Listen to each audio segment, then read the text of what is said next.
What is up, gamers? It's time for Tailor Solder Fry here on the mighty Loading Ready Run Video Entertainment Network. My name is Ian Horner, and I will be your navigator through tonight's proceedings. And of course, we got Paul stuck in the crystal gondola here in the beautiful palatial Loading Ready Run Studios, the brand new Moonbase Mark 6. Hello.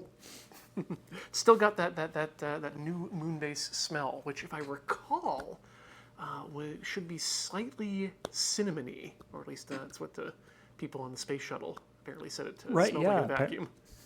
Vacuum is slightly cinnamony. Yeah, I probably wouldn't want. I probably want to be very careful sniffing too hard in any room that has any lunar regolith. But you know, where doesn't have any lunar regolith, as far as we know of, Patreon.com.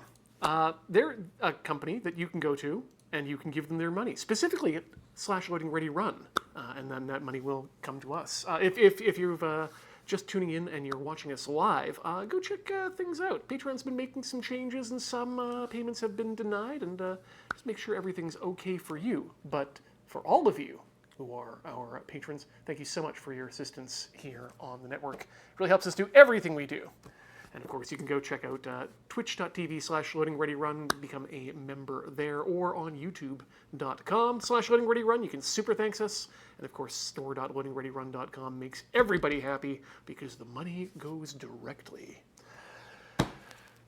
Speaking of money, I spent some recently, or rather I spent some a long time ago, back in, I believe, what was the year that this happened? That was 2013, way back in the day. That was the year that the PlayStation 4 was released. And it was the first console I'd been excited for in many years, and it was just great. You know, we could play Destiny, we could play the Ouya hit Towerfall. Tune in next Monday for more Towerfall. But what I really loved about it were the controllers, because the controllers were some of the first good controllers out there, first-party solid controllers that you could also use without any sort of special drivers or cables. You could plug it into your computer and it would work, or you could connect it via Bluetooth and it magically would just work. So it's amazing how long it took to go from like wireless controllers or controllers that used USB, controllers that used the standardized wireless or USB protocols, to controllers that worked on computers natively. Yeah, we had that one awkward generation in there, because you had the Xbox. Yeah, like there was no reason why they didn't work. They just didn't. Well, I mean, let's break it down. The original Xbox did run USB for its control bus. Just didn't give you normal USB ports on the front. So, yeah, you could like splice in a real USB port and it would work. Yeah. And I did actually for a XBMC box for media. Yeah, it's fun to have that in there. And of course, at that time it was the PlayStation 2. Also had USB ports on the front. Right, because you could get an external keyboard for it. Exactly, yeah, and that continued in the PS3 era and the Xbox 360, also both laden with USB ports and no way to get those controllers connected to your computer directly. And finally, now with the PlayStation 4 and the Xbox One, and then now into the PS5 and Xbox Series game consoles, USB and direct connection is probably here to stay. But yeah, because that was the first time we had reasonably priced, well-constructed controllers, we bought 4 of them because we wanted to, have friends over to play games and not just console games. And over the years, we've had a lot of years of sitting at home in our own homes doing our own thing, and we've ended up wearing out the micro USB connector in every one of these controllers. Because the problem with micro USB is it's rated for more insertions and removals than mini USB-B, which is a little bit more of a robust port overall, except for those connectors. Micro USB makes it a little bit more robust in terms of insertions and removals. But if you leave something always plugged in there, the weight of the cord and of the flashing around the actual connector is going to start weighing on that port, and that's going to cause things to either break or disconnect or what have you, and it's just really only a matter of time. It's like if you think about like the wired versions of those controllers, like the wired version of the 360 controller and all this kind of stuff, they often have A bracket around. either a bracket or like one of those sort of stress reducer kind of things right on the connection. So yeah, that's tough. I guess the idea was that you would be just using it to charge. You wouldn't actually have it plugged in all the time. That's the assumption, I think. Just as a funny little tangent, this is one of the reasons why not the PlayStation, the Dreamcast. Wow, where am I?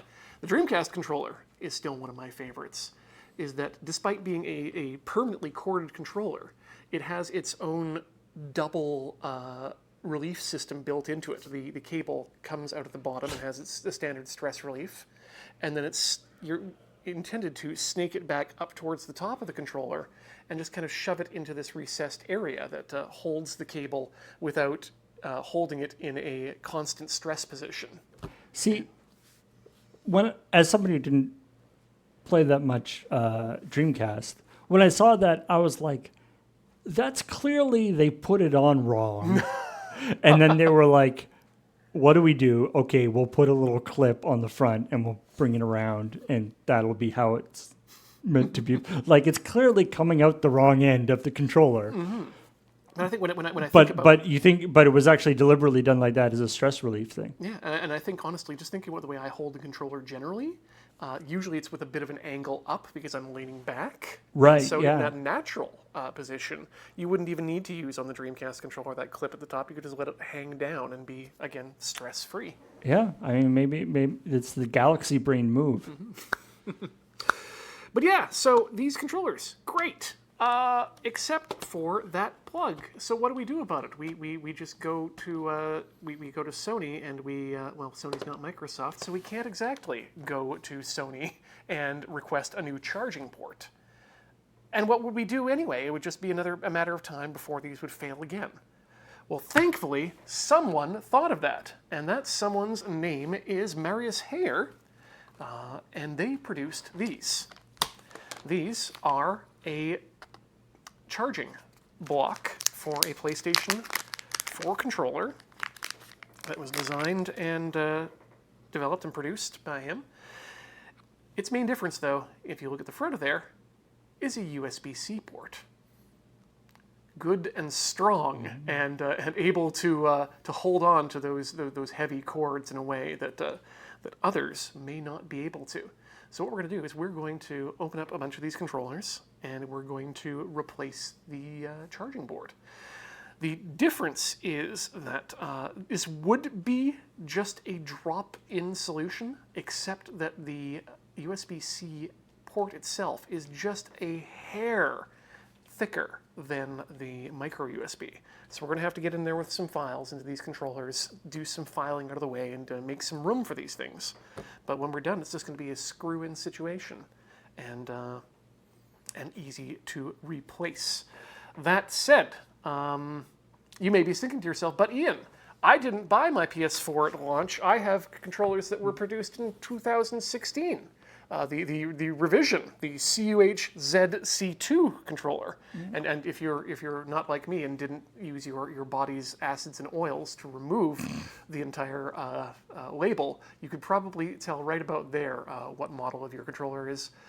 But thankfully, our good friend did not require us to purchase a special version. He made one charging board that fits both types of controller.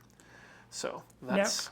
Now, what is it about the USB-C plug that makes it more robust in this way? Is it just like, is it physically just like made out of thicker metal and stuff, or is it just mounted, the spec makes it mounted better on the PCB, or what is it? It is physically stronger in terms of just the connector itself. It's also a lot deeper into it. Than it's just a longer connector. I mean, I think it's got pretty similar solder points for the pads there. You can see at the bottom. That's the actual thing that holds the connector in. But I think it also has to do with the center connection pin rather than a bottom connector. That means that everything's touching a bit more. There's less wiggle room to actually go wrong in there. So, yeah. Because like micro USB has little prongs on it. Mm-hmm. It's got little grabby bits. Yeah. Oh, yeah. Near the top. Near the top, but I guess that's not enough. Well, no. Those, in fact, I think are the things that end up getting bent, and then it's when you start getting the lifting action from the plug, lifting the connector pins off of the motherboard itself. But I'm not engineer, so I'm not exactly sure. So yeah, I mean, I guess when you open up the controller, we can see what the state of it is, whether it's like all wobbly on its connector or not. Yes. Now I have started the disassembly of a controller earlier. Here's a controller I broke earlier. But to make things a little bit more interesting, we're going to start fresh with one of these controllers and go right through the disassembly process. So all four died in the same way, eh? Yeah. I was just getting into Elden Ring, and I had my Xbox Pro controller have one of the buttons start and just not working. And of course, this week, Microsoft announced that they're starting to allow the sale of replacement parts directly from the source. Unfortunately, their idea of parts is a lot more pre-assembled than my attention is. I think the lowest resolution of part you can get from Xbox as a replacement part is a full-on motherboard replacement for the motherboard of the controller itself with those shoulder buttons already soldered on. Right. So I just need the button. Yeah, they basically have like either... It's like rather than buying a whole controller, you can buy the insides of the controller and you can buy the shell of the controller sort of separately. It's honestly still better than nothing because it means that people who are comfortable getting into controllers, cracking them open, but not necessarily comfortable with soldering, can start repairing their own controllers. And that's one of the things I like about this setup too, is that you can do this without doing any soldering. It's all just pulling it out and plugging things back in and some filing, but we'll get to that. Alrighty. So let's start by consulting iFixit and cracking this thing open. There is, helpfully, thanks to the producer, if you look at the bags that they come with, they actually have the URL for a YouTube video teaching you how to do the installation right there. In fact, I'll just put there so you can. There we go. That's enough paid promotion for Mario. But they'll fix you up. I think they were hashtag not sponsored. Yes, but call us. But very well done. Yeah, and these are relatively inexpensive too. I think they were under $20 when I purchased them. Prices may have changed due to varying things going on in the economy and whatnot, but definitely cheaper than getting a whole new controller. So, first thing iFixit wants us to do is unfasten the controller, is to remove the L1 and R1 buttons.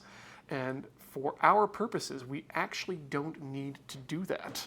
We can just start straight with the screws. I just want to make sure that I am getting the right screw. They didn't mention which screws. I wonder if there is a thing with like, when games like Elden Ring come out, or, Dark Souls or Legend of Zelda, big games come out. I wonder if Microsoft sees a rash of controller repair requests come out, or like a bunch of, like specifically everyone's, right trigger button wears out because that's the, in that particular game, that's the thing that hits it. I have to bet that they are absolutely tracking that sort of thing. Oh, that didn't feel good. Am I using the right screw bit? Maybe not. That seems a little bit small. Ah, that's why. I'm trying to open a micro or a Sony product with a Nintendo bit. Wait, there are Nintendo bits? Oh, Paul, are you not familiar with the tri-wing screwdriver? Oh, I knew they're. I've heard of tri-wing screwdrivers. Are those? But are tri-wings a special Nintendo thing? I thought they were just a general anti-tamper thing. I think they probably are just a general anti-tamper thing, but they're Nintendo's the only company I know of that actually uses them in anything. So I tend to just think of them as the Nintendo bit. So what does Sony use? Sony uses the only sensible international option, which is the Phillips head. Or the plus head or cross head, depending on what you want to call it. Oh, man. Yeah, the first console manufacturer that uses Robertson screws on their controller gets they get my loyalty. Oh, immediate Canadian loyalty for me. There we go. That comes out a lot easier now. So we're going to remove all 4 of these. Come on. Screws. There we go. Ooh, this one's got a lot of skin on it. I guess that's what they mean by saying that you've got skin in the game. I'm sure we've made that joke before at some point. Yeah, what's the weight of a used controller versus a new controller? Oof. It's like the soul escaping the body question. Okay, and then we just grip the ends here, and that should be enough to open up most of the clips. We can also... That is rather refreshingly straightforward. Yeah. I mean, I remember when the PS5 came out, there was a whole thing where I think we talked about it on Checkpoint that they did a full, like Sony released a full breakdown video And of the whole system. Of the whole system, which certainly should be encouraged. Mm-hmm. And that just pulls apart nicely. There's a little couple clips in the front there that don't like it, but that's okay. Woo! And I did the thing I'm not supposed to do, which is yank out a wire on the ribbon cable. Uh-oh. That's okay. Those can also be purchased separately, but I might be able to fix that with just a little bit of glue. But we'll have to see. Yeah, you don't need to move left very often, anyways. Yeah, let's find out what that actually ends up controlling. Oh boy, I was thinking about doing some cleaning in here, and now I'm maybe not so sure. Anyway, we just need to take a couple more screws out of here. So there's like a little that's like a little daughter board that has the actual USB controller on it. This is it. This is the what they call the charging. Right. I guess that's the primary use for the USB is charging and.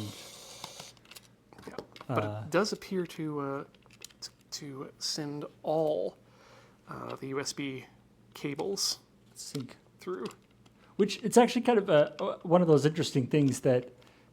I have, and I know, Ian, you and I have talked about various shortcomings in the Bluetooth protocol, and I've complained about it at various times. And one of the things that Bluetooth has trouble with often is the whole pairing system.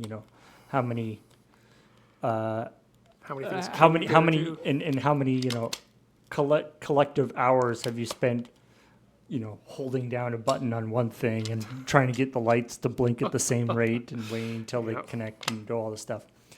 And controllers actually kind of figured out the solution to that, which is you connect it up to the system with USB, it sees it, and then you can disconnect it, and it's prepared. Then you're done. Which, when you think about it, is like a really obvious solution, but nobody else does that. No, I do wish it would be that easy. I wonder if, I understand that there's near field communication, and I thought that was something that could be used with USB to pair things easier. Just tap your phone or your controller to the device that you want to pair it with, but I guess it doesn't work that well or that way. Turns out wires are actually super handy to indicate which thing is supposed to talk to which thing. This is just a little piece of plastic that we can actually pull out as we pull the board out. This is just here to make sure that none of the light that's going to the outside leaks through the charging port. It would probably be fine just to leave that in there too, but... All right, that's one screw. And there's the other screw. And I'm pretty sure I can get that in there without having issues. One pin shouldn't matter. It's got so many others. Yeah. There's got to be some redundancy in there. Okay, and then we're just going to pull this out, and there we go. That is the charging port as it is. And this is the charging port as it shall be replaced. So is the old charging port is it like loose on the board or anything? Okay, let's have a look at that actually there. So I'm not sure how much we can see in there, but I'm going to grab a toothpick from my set here. Let's just see. So it doesn't feel loose in there at the moment, but we could probably test that out later with the multimeter and a cable. Was it one of these things was it like an intermittent connection, or was it just totally dead? It was one of those cases where you'd plug it in and it would work, and then you'd move the controller slightly and it would disconnect. And of course, USB doesn't just connect and disconnect. There's a negotiation every time it loses and reconnects the connection. Exactly. And if you're on Windows, it'll go like. And if the batteries are so old that they can't help, or are so dead because you didn't charge them, because you can't have a consistent USB connection. Oh, right, of course. Then you can't just use it for power and hope that that Bluetooth will pick up on things. Right, of course. If the connection isn't working, then it randomly won't have charged. But unfortunately, you'll note that if we pull it up here, that port is bigger by a observable amount than the hole currently is. And so we're going to get in there with our files and make things just a little bit bigger. Now the producer recommends files that are no wider than, I believe, 5 millimeters and no thicker than 3 millimeters. And a round file that, specifically for rounding out the edges of the hole here, that is no wider than 3 millimeters in diameter. So, not great. So do you happen to have one that is... I did not, unfortunately. So you will have to source your own if you don't have any. But if you check out the Washington Delivery Company or various other drop shipping sites of your favorite, a needle file set will generally give you what you need. And this was a good excuse to get a new needle file set. So this will be a bit of overkill for like a Dremel or something. Yeah, because we're doing some pretty. We're not taking away a lot of material. And ideally, you're not adding any extra space for dust and stuff to get into. So let's see, where can I... Black on black makes it really difficult. There we go, okay. So these are two little pieces of structure here that we're going to have to remove via file. And then here as well, that's going to get... I see, because it's... taken down. Like the port is, it's not that much bigger, but the micro USB has sort of a trapezoidal cross section as opposed to a symmetrical one. You can see here we can fit the needle file perfectly in down the center, but when you get to the edges, that's where it's going to matter. Right. Although I guess the USB-C does have a sort of rounded side, so Hence why we want to use the round file on the sides and the flat file in the center. nice.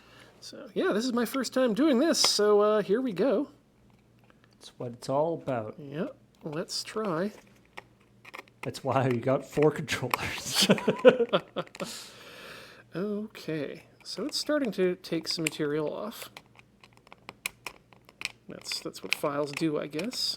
So that little nub in the middle there that you're removing was just something that held the previous board.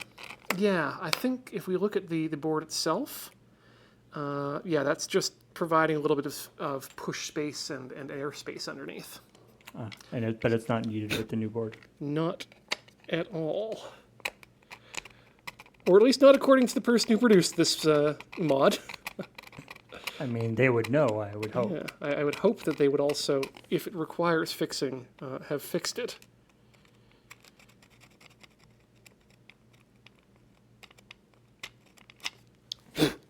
Okay, this is actually going a lot easier than I thought it would. But then again, these files are fresh. The other reason we're doing the filing this way is so that it doesn't look bad on the outside. If all the scratch marks are hidden inside the controller, then no one will know that you've done the bad.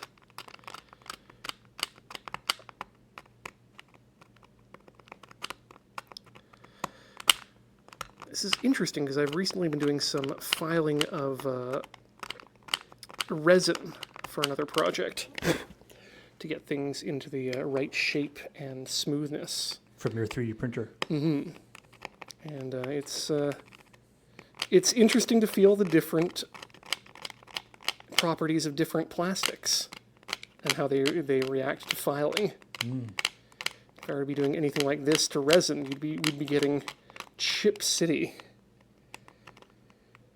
Yeah, I mean, plastic is really one of those things that,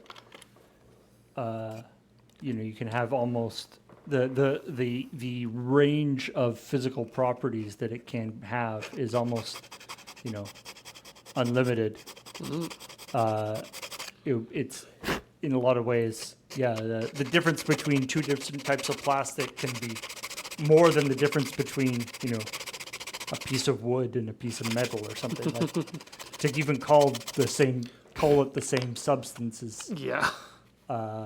strange in some ways. So what we're going to do here is we're going to just test fit this hole by bringing the USB-C connector up to it, and we can just insert it in and see exactly where we need to be removing more plastic, and it appears in the corners is the answer.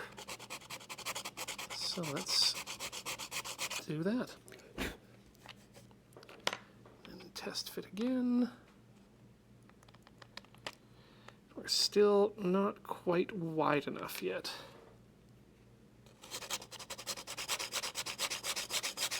Now I kind of want there to be just like a USB-C size punch. You just kind of Just punch it in.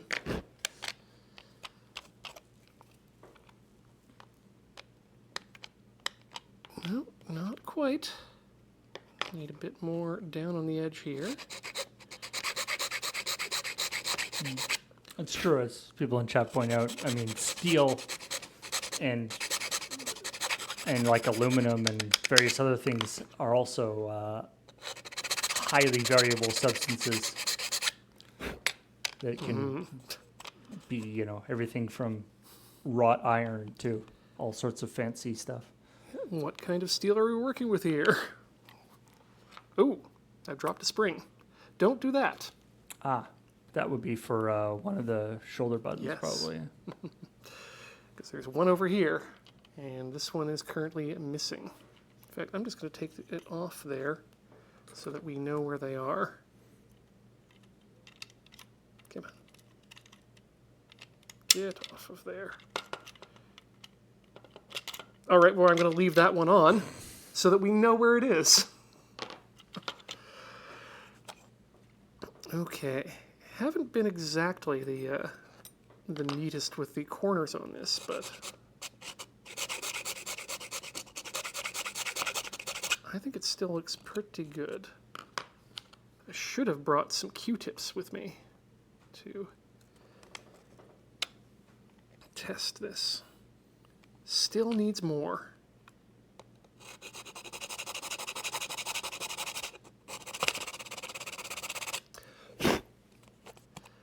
Don't want to take too much away because that's you can never put more back on.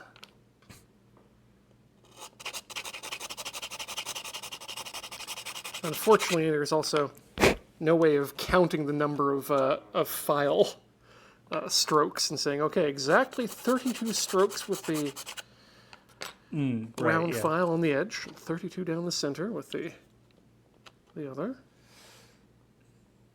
We're starting to get there. Somebody said, somebody says you can never put the material back after you file it off, and then whoever invented the 3D printer goes, "Hold my beer." Yeah.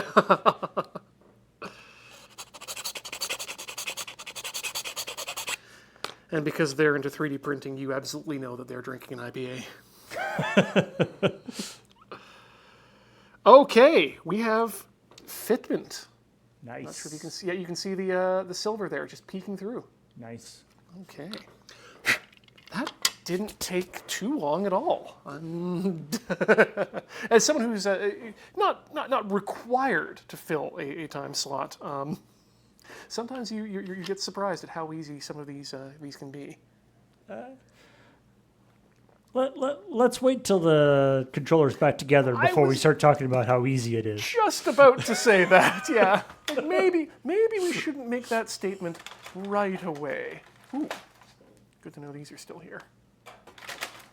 Oh, wait. But I am going to use this time, to just give it a wee bit of a wipe with the isopropyl. Just that way it's all cleaned up and there's less dust in there. And this is where I wish I'd brought the Q-tip, but you can probably just jam a rolled end into it. There we go. Just wipe that out. Ah, this is 70%. My nemesis. It doesn't evaporate quite as quickly as one might want. I'm a 99% or nothing kind of guy. 70%. Could practically drink that. What is this, rubbing alcohol for children? Okay, we should probably get that one controller spring back on there, which I think I've got it in position to do so. Right, and it's a spring, which means it needs to be compressed in order to fit in.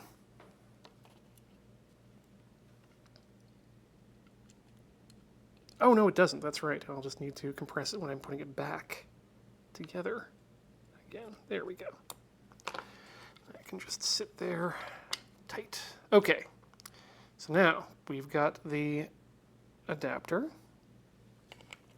Slide that into place, and it slides in very nicely.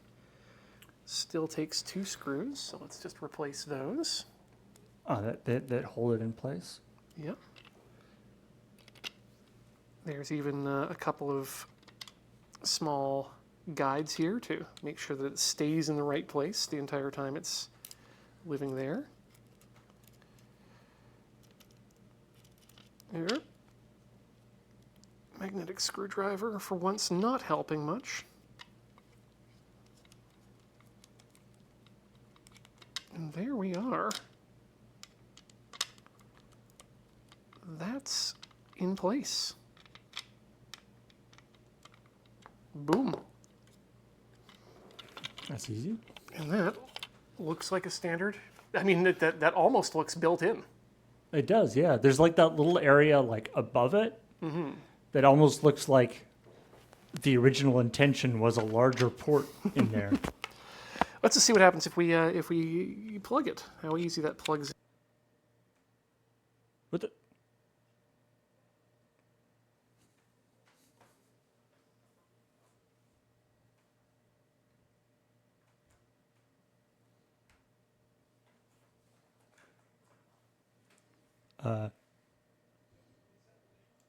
Just lost your mic.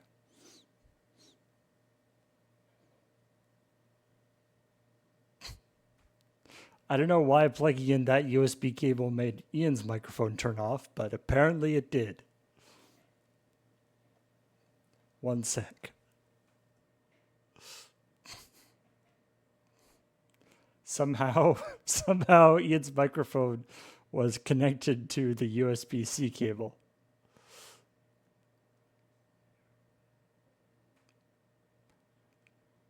Wow.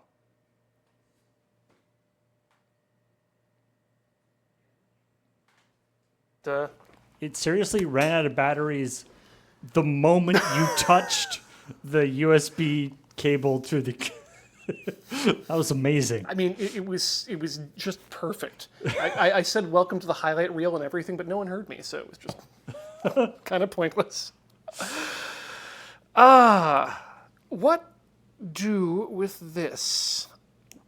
Connectors are always fun, and I can never tell if it's a flip-up connector, go-in connector, or just a push connector. And I think this one is just push. Just push. Yep. This one doesn't flip. So we'll need to... Thankfully, our friend the hardware hacker, well, this is just a push-in connector, has provided us with a flip-backed zero insertion force slot, which is fancy. So score one for Mikkel over Sony on this one.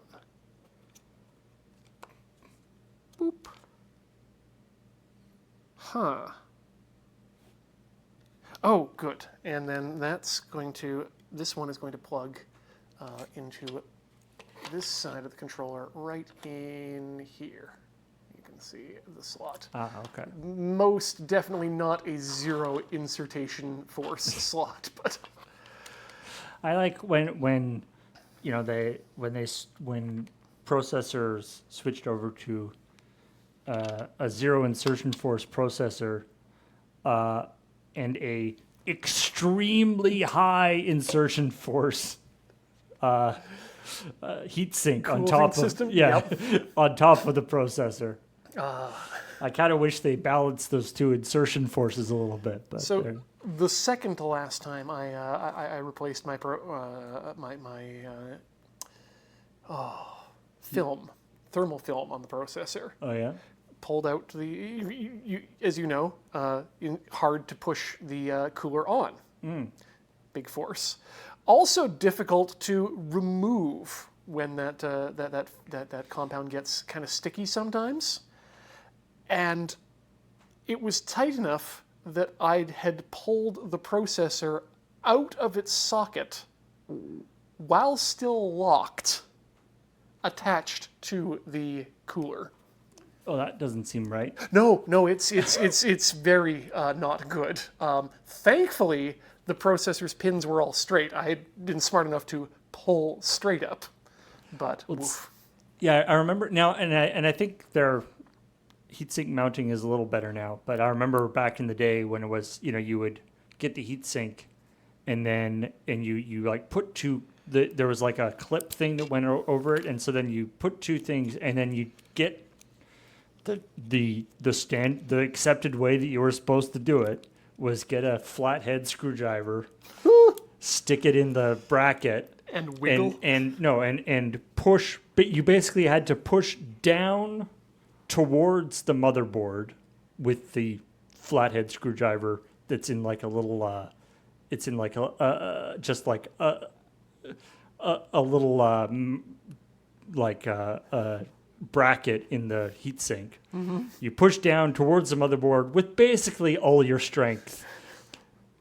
Bring it out a little bit. You have to sort of tilt it sideways a little bit so you can get it around a little Right. clip and then put it back. Oh. Yeah. But yeah, at certain points you are basically leaning your entire weight onto a motherboard using a flathead screwdriver. Yeah. So like if you slide it sideways, you just gouge out your motherboard. Which is being held up also by standoffs on the mother. I assume you're not probably Yeah, doing this yeah. on a stable plate. Jeez. No, thank you. Yeah, they've improved it since then. They've improved it somewhat. All right, we got our diffuser back on. We are reinstalling our light guide, which, just clicks right in place right there with some rubber. Oh, right, because is the little LED in there, or is the LEDs in there as well? This is the LED module, that little white piece right there. So the LED is that far back Yep. In fact, to light up the little thing there. well, and here's again some technical progress between launch and now. You can see that the original one is an RGB LED, but you can see all 3 RGB elements in there. They might even be separate LEDs themselves inside Oh, the wow, little yeah. module. Whereas I don't know about this one, but it's tiny. I guess by putting it that far back, it makes it so it's a nice even light on the, rather than having it right up against it. Well, getting double diffusion, because you'll get the light guide here going out that way, and then the diffuser on top of that. It's going to be nice. Okay, where was I? Right, light guide. Holder. Had a screw. Now it has both its screws. Good.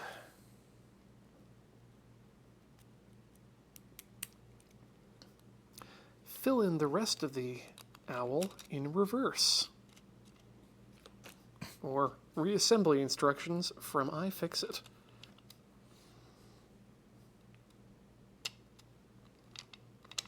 There we go. And the other one.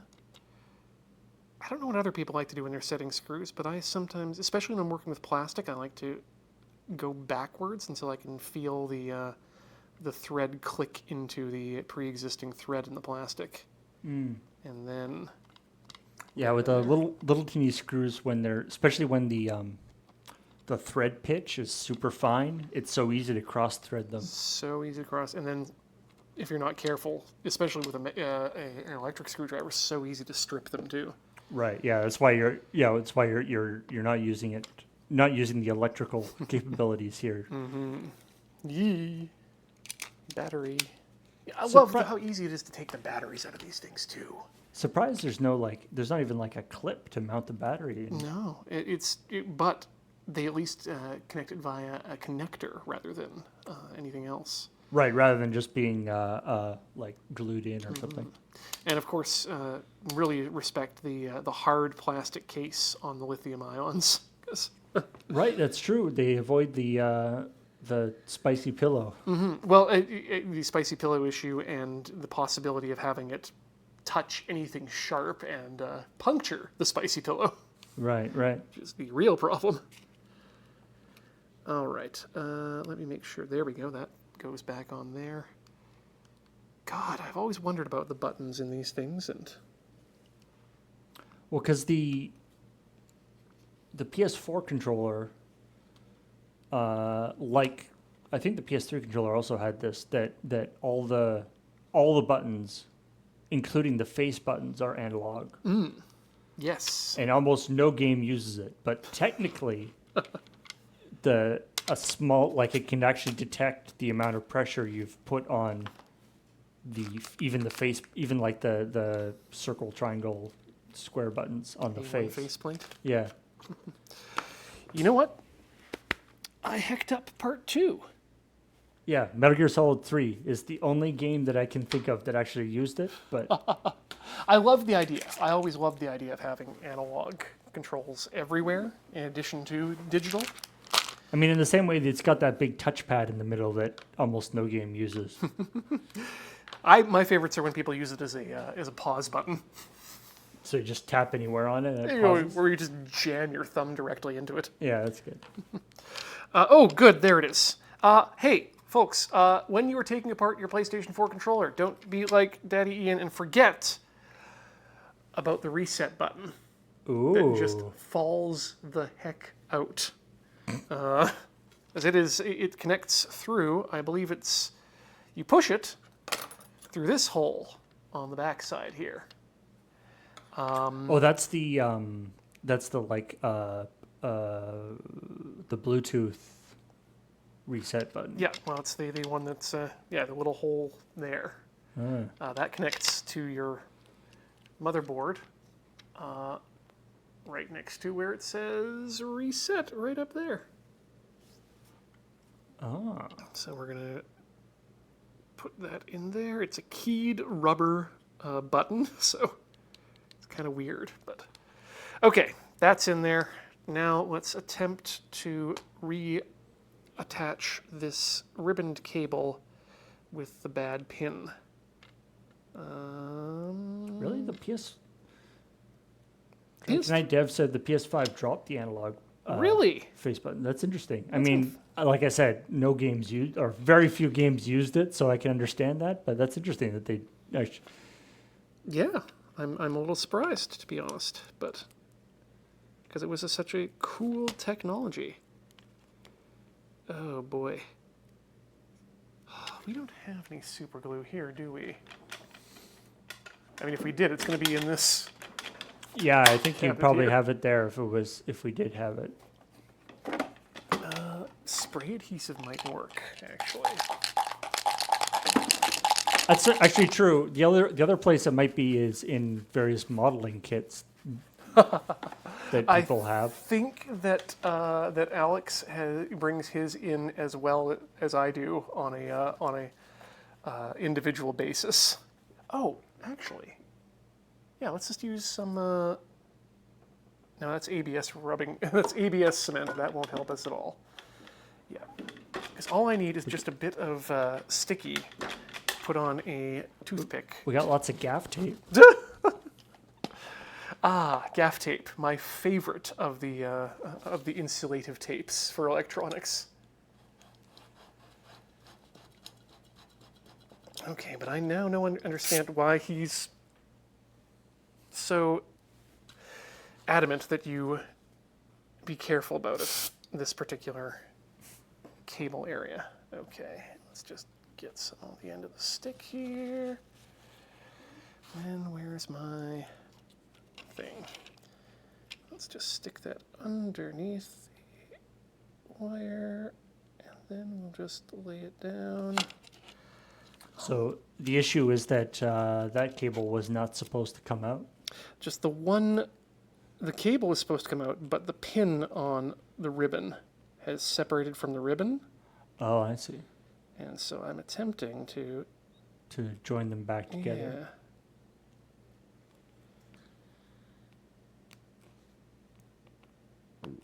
Let's see if we can get a bit more glue on there.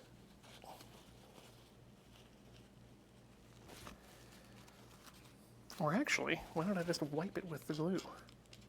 That makes sense. Okay, and then we'll use the toothpick to hold down the piece of copper. And we'll count to 30. I'm impressed how much how useful a toothpick has been in this build. They're one of my favorite tools, to be honest. Like It's just a good just little, like, when you need something smaller than your finger to poke things. well, especially something that's soft that won't scratch most materials. Right, that's true, yeah. Okay, I think that did it enough. That if I get it in there correctly, we should be okay. So you just want to make sure that wire stays part of the ribbon. Yeah.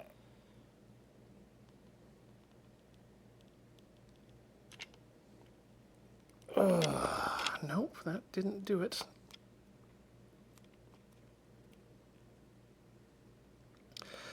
So the other option I have here, and I think I might actually do it, is to take the light guide back off and then do this side and the zero enforcement force side and refold the ribbon.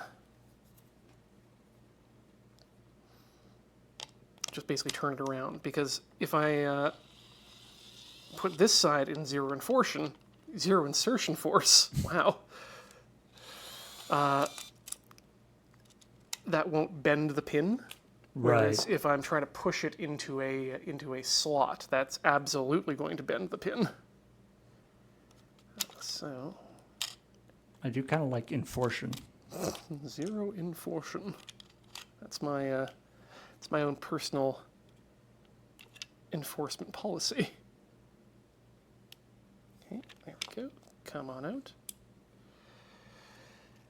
And yeah, looks like this looks like it could work. So just got to make sure again all the pins are straight-ish. And I guess the cable isn't keyed, is it? No. Ooh, actually, I'm going to go a step further here and take this off as well. And do this in a way that's most comfortable. Just to say, holding it in two hands. Come on out. There we go. Right, that way I can make sure. God, every time I touch this, it bends in a different way.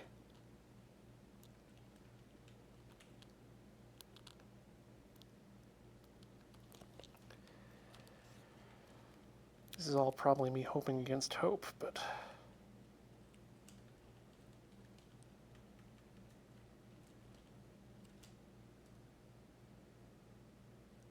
here goes nothing. It's in there.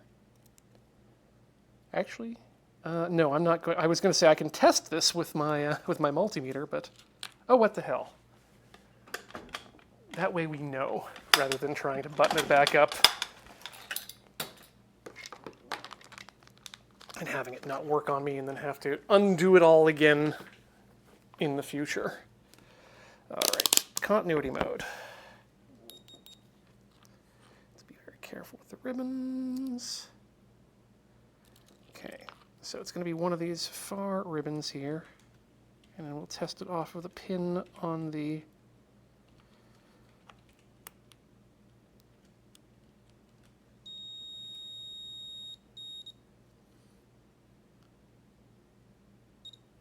Yep.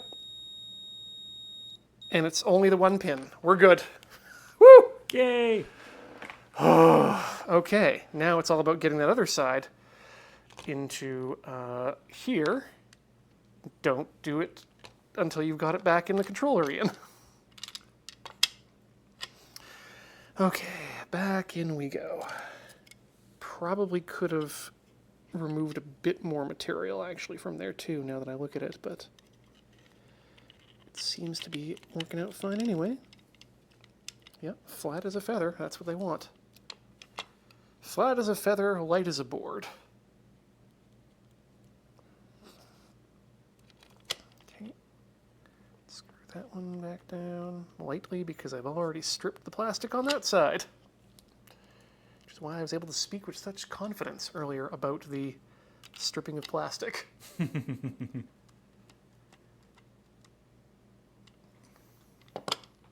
Just looked up and just in time to see some people talking about HD DVDs, and I was at a party recently where some people were talking about their HD DVD collection that had apparently just gone completely to laser rot in Really? in the intervening years. I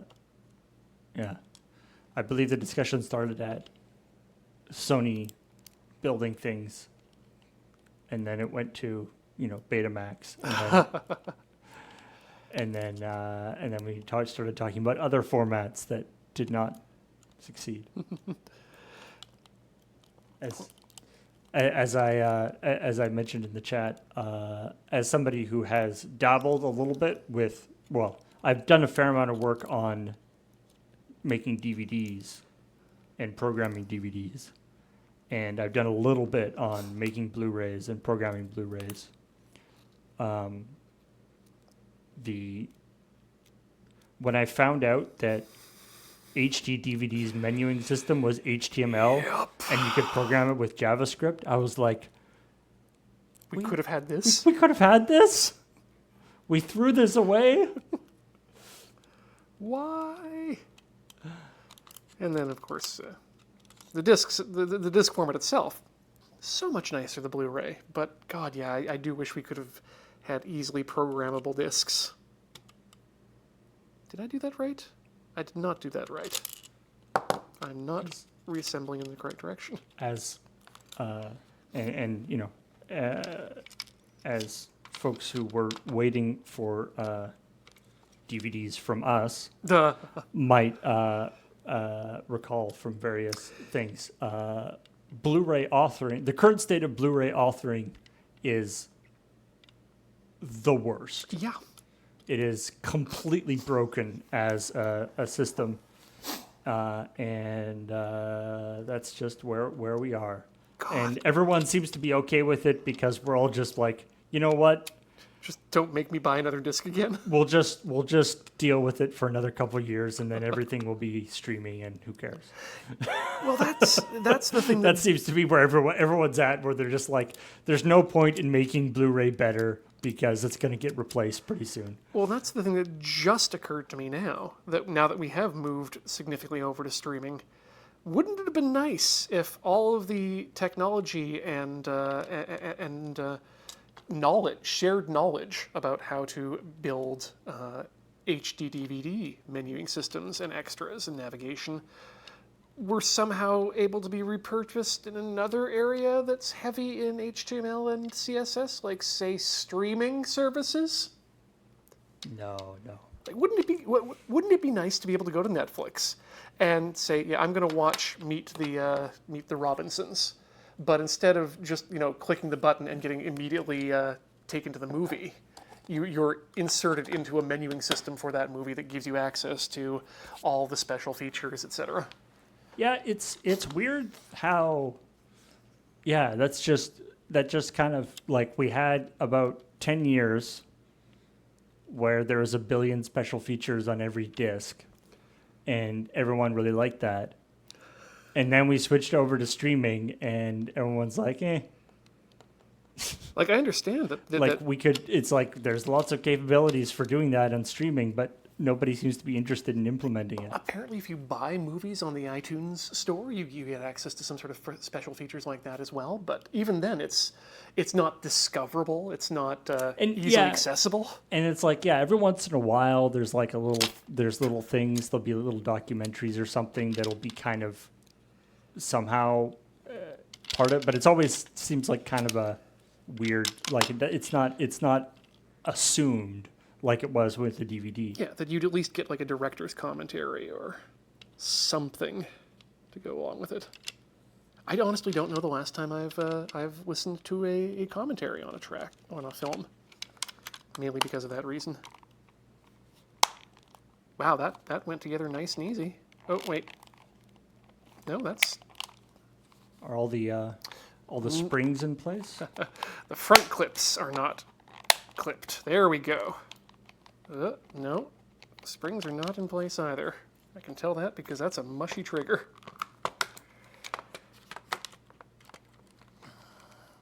But yeah, hardware makers, if you could go ahead and give us 6 feet on any cable that connects 2 parts of a clamshell controller together, that would be great.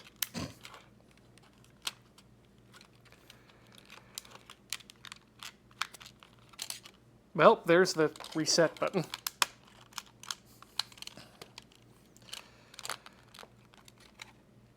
There's something pleasingly ironic about the reset button being the button that is most likely to fall out. Falls right out. Okay. Everything's not going so well. No, everything's fine. I think what I've done is I've just decided to say that a couple of the clips in the top end are just going to be lost causes. Oh no. That's So fine. what's why isn't there, why aren't the clips going in? Well, because I didn't do them properly, for one. And two, I'm just looking to make sure that I'm not actually badly bending or breaking this ribbon cable in any place that it shouldn't be. Okay, let's get the reset button back in its place. I think it's just supposed to hold there via friction, but it tends to like to wiggle its way out. I mean, I guess even without putting it back together, you could theoretically plug this in and see if it works. That's a very good point, Paul, and you're absolutely right. We're going to do that right now.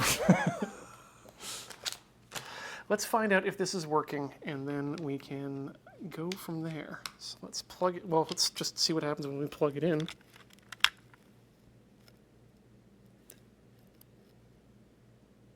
Now, I hate to do this to you, Paul, but... Oh, wait, can you tell me where the USB-C connectors are? Or cables are Cables here? are? Yeah. There's some on the wall right here. Let me, one second, let me grab Thank you, because I think I might have just brought a charging-only one from home, given how many pins I can see in the front here. But even then, you'd think that would reconnect.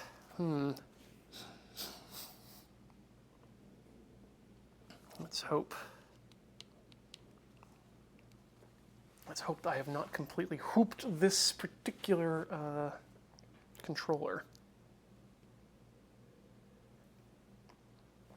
In the meantime, let's just check in with chat, see how you're doing here. Ah, thank you, Paul. That should be... Yeah, that's a Nintendo cable. That should be full. I mean, it's only got 4 cables too, but it's a good try. Made in China, HAC 10. That's what the model number of this particular. Okay, plugged into the USB port, not at the network port. That's always a good sign. Hey, hey, hey! Setting up a device, wireless controller. Alrighty. Okay. So I guess what we do now... I was afraid that maybe the controller wouldn't like being connected with a Nintendo cable. Right, controller.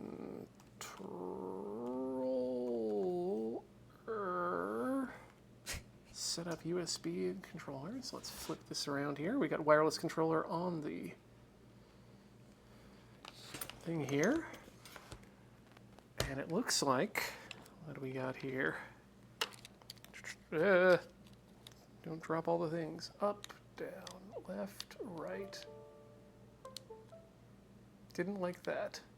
Ooh, it's disconnecting. It's...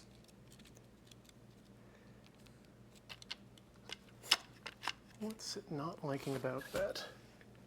Game controller is not connected correctly. Like a second one suddenly appeared in the list and then disappeared. Well, The buttons appear to all be working. The sticks are good. One button is currently stuck, but that's because it's one that's being pushed by the L2. Yeah, it appears to be doing what it's supposed to do. all right. So let's unplug that and see if we can get this reconnected, rebuttoned up. Where it shows, sometimes it shows like the little diagram of the controller. I kind of wanted to show like the controller like split in half. Yeah. Your controller is hosed. Let's see here. How do they want us to get it back in? Okay. Press the L2 button and slide the case over it. I getcha. This is one of those Is this one of those situations where you need like 4 hands to hold everything in place while you connect it all together? Probably. I think what it wants me to do, and this is probably the smartest move, is to put these L and R buttons on the other side of the controller and then connect it up that way. The reassembly is always the hardest part. Oof. Okay.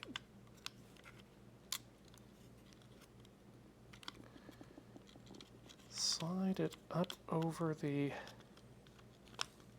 L and R2, but slide the rear case over it. I'm not sure what they think they're doing here, because in my uninformed opinion, there's virtually no way to slide these triggers out of their current position on this side of the controller. But I do need to get that spring back on, so let's do that first.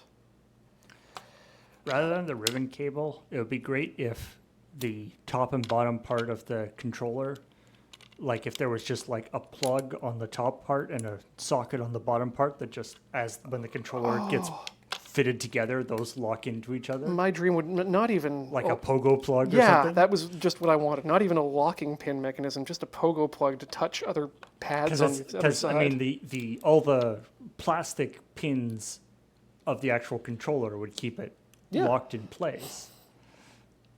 Well, and the screws too. I mean, we are eventually Right, going to get screws. you're literally screwing it together. Yeah. Okay, I think I'm going to need to get this in last and deal with that when we come to it. Start with this side, so let's see if we can get these springs and controller in place. Like that.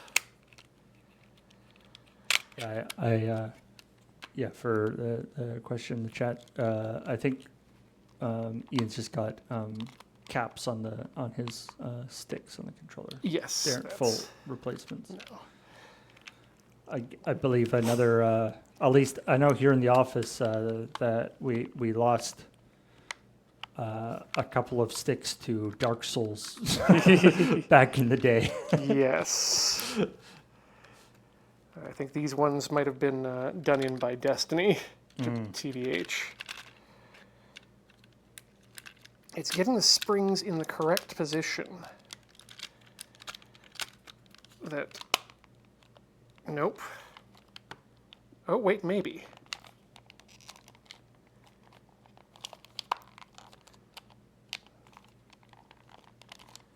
It doesn't quite feel right.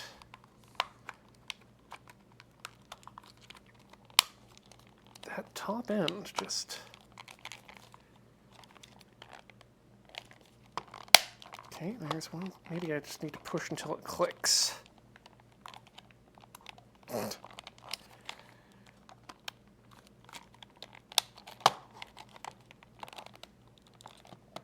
Nope, that's not it either.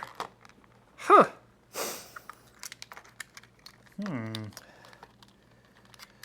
Just the clips aren't going in, eh? Well, the clips and then the spring just is not hitting properly, so yeah. Urgh. I wonder. I bet there is like a. I was thinking about the the people who solve Rubik's cubes, and there's like a whole subculture of people who do speed cube solving, and like they like disassemble the cube, and oil all the parts and redo all the springs and everything inside the cube to make sure it's like perfectly optimized for the whatever 5-second solve they're gonna do. I'm just imagining somebody doing that on their controller, like replacing all the springs with like new different springs and Kevlar or whatever. Just a complete custom inside job. Yeah. It's like... So I've got some spray adhesive on my hands that's been causing some issues. Not good. No. Nobody likes that. Yeah, let's see if I can get this in here in the next 10 minutes, and if not, then we'll just have to take ourselves a break and try again on the other side. All right. Let me have a look at the one I opened that I didn't put back together. Okay. So it looks like you can get the little triggers out. Maybe what I need to do... No, I don't need to do that. I was thinking maybe what I need to do is remove these buttons first. But that wouldn't help me get the triggers out. But I'm going to do that anyway, just because that might help me out. So what we want to do is... So the idea is that to remove the triggers and attach them to the upper part rather than the lower part. Exactly, and then shimmy everything back together that way. Ah. Where's my pick? So what we're going to do is we need to just, apparently, jam our finger underneath there and pop out... Woo! Hello! Pop out the L's and the R's. Now, luckily, it should be pretty straightforward to know which one goes in which spot. One would hope. Okay, and then these just kind of pop out. There we go. That's one. Springs in here somewhere. And let's pop this one as well. That seemed much easier. Okay, so we've got our springs, we've got our triggers. Let's open the case back up in such a way that it can be nicely viewed. And then let's flip that around so we can see our trigger assemblies. So it's going to be reversed. L is going to be on the R side. Okay. Ooh, definitely going to clean up some of the finger goo underneath the triggers. That's non-negotiable. 'Cause I think that actually causes things to stick sometimes too. I remember back for the PS3, you used to be able to get these trigger covers that would really extend them, and I really liked those. But sort of good for extending your analog range on them. Okay, so right trigger to left side, spring is on the inside, which is normal.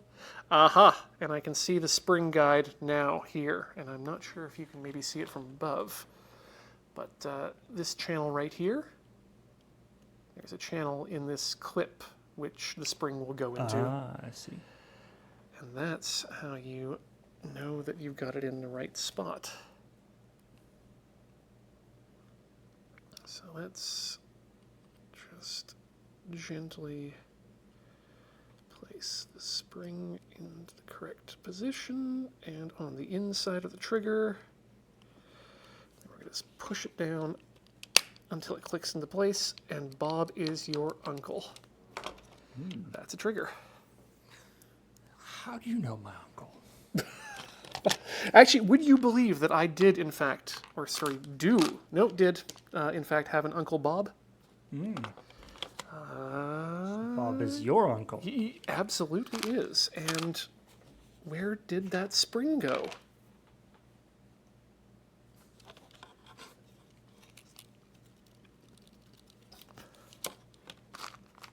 It's not attached to there. It's not there. Not there. Not there. All right, chat, do you see it? Where did it fall out to? There's the extra bit of clip. Oh, This lights were going. Yeah, that's good news. It can't have gone far. Is it on me? Is it on the ground? Oh. Well, it's not with the spider friend that I just met. So, big Did guy the spider steal it? That was going to be my second thought, and I don't think so.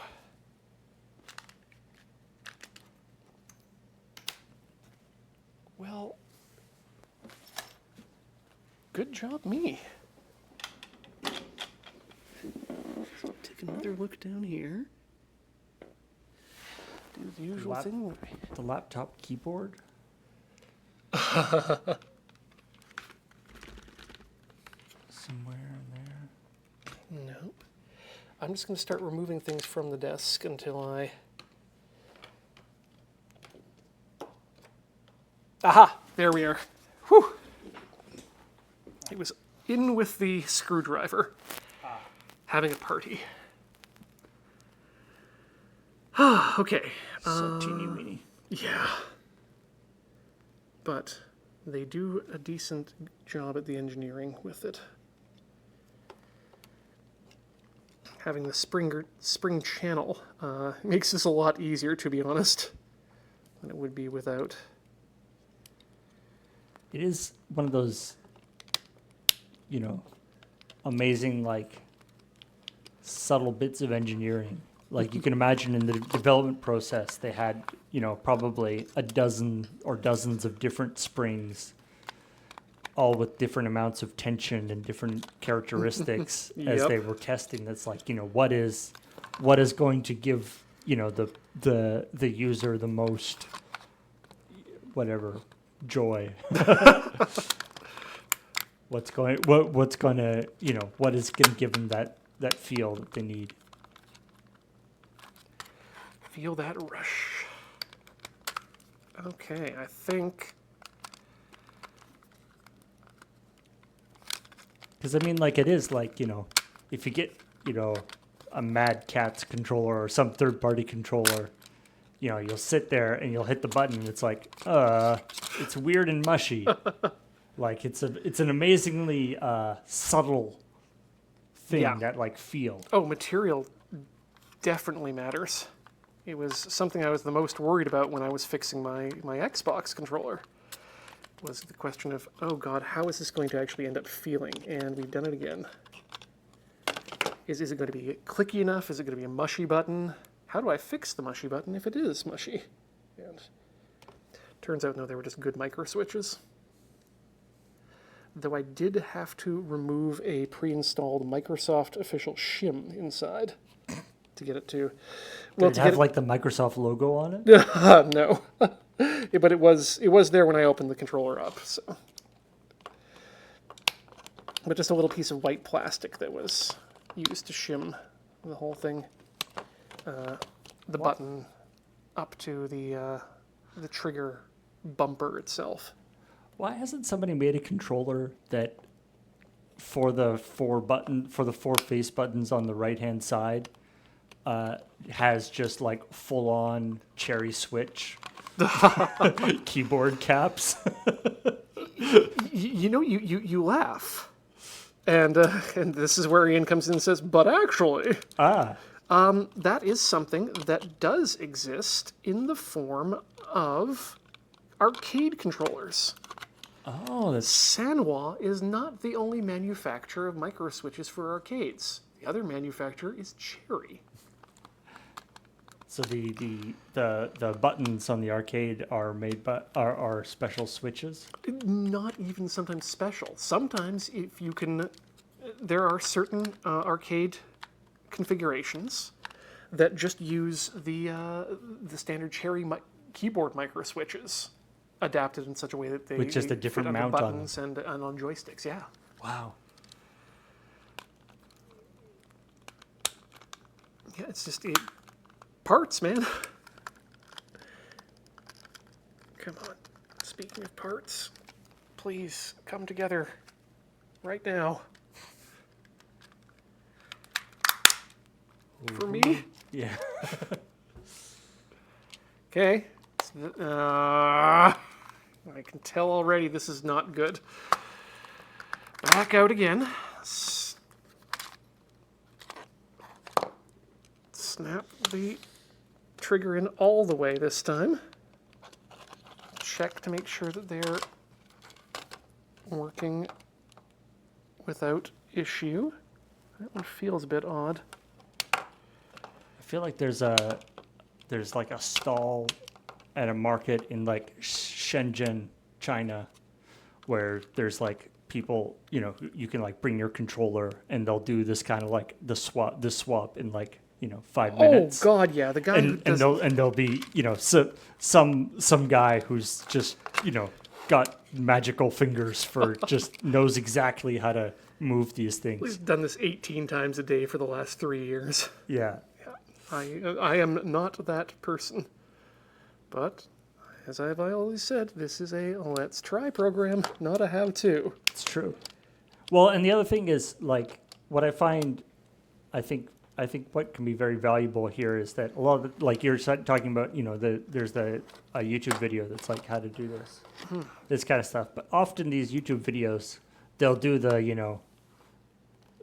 draw the equivalent of the like draw the circle and then draw the owl with the circle, or the thing holding the circle. That was what I was saying earlier with the iFixit reassembly instructions are just reassemble the owl backwards. Yeah, and so they'll be like, and they'll just they'll like either fast motion or just cut through the putting it back together part. And if people are watching this, and thinking about doing the same project themselves, they should know that this is this is a difficult part of the process.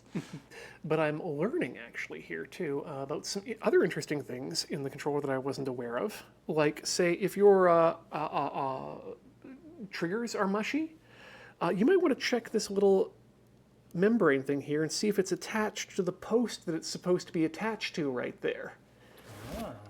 It's very subtle, but it needs to be flipped up over the post so that it's holding on. And then it doesn't feel as mushy. Then you get those really nice, not crisp, but good flow on your cables. Triggers. Okay. Last time. Fingers crossed. Let's get in front. Start by clicking in the triggers. Or let's get the back on and get that back on. Okay, everything seems good so far. So far, so good-esque.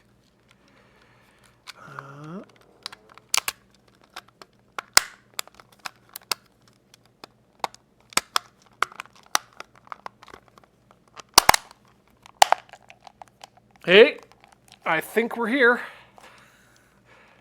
Yeah, that'll get held down with screws once we get them in. So let's get them in. Is the reset button still in? The reset button is still in. Okay. I just Yay. clicked it. All right, let's put these screws back in. Wait, what about the bumpers? We'll do that as the final thing. Oh, So really? Okay. They go in after the screws have gone in? They can do either or, but I'm choosing to put the screws in first because I can screw in and out all day without any problem. But plastic clips are meant to chip. Who are we to flip a dip?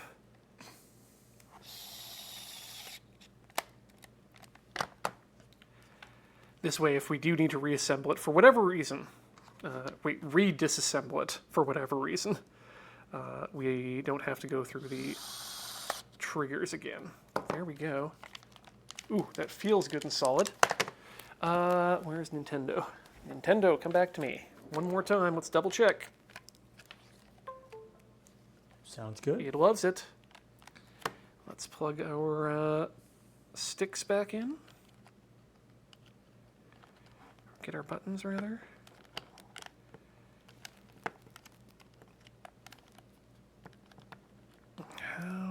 Okay, you do go on those. You're on rails. That's one, and the other one has its own Interesting. rails. Those just clip on. Yep. They're not actually held in place by the shell. Yeah. And then let's controller one more time. Just for you. Got. Oh, yeah, here we go. 1 second. So we got our Z or L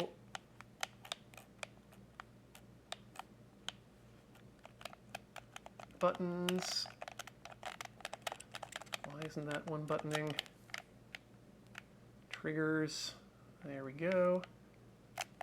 And those buttons. So, X, triangle, circle, square, start, select, pad, and yeah, I think that's it. Just double check this from what I can see here. Okay, so one button appears to not be working at all. Uh-oh. But that could also be because of the cable. What about your, L and R3? The push down on the control, on the... Yes, those are good. Those are buttons okay. 11 and 12. 8 and 7, 6 and 5 is the one we're not having good times with. And also the POV hat is having issues. So that's... It seems a little squeaky. Oh, that's, I think, just due to old use and me gripping it a lot. If you... Okay. It just seems like there might be more movement in there than there's supposed to be, but maybe I'm wrong. Let me just double check that compared to this one. Okay, that was less movie. Yeah, okay. You know, you're probably right. Maybe things need to be tightened up just a bit in the back end. No, that's good. That one's good.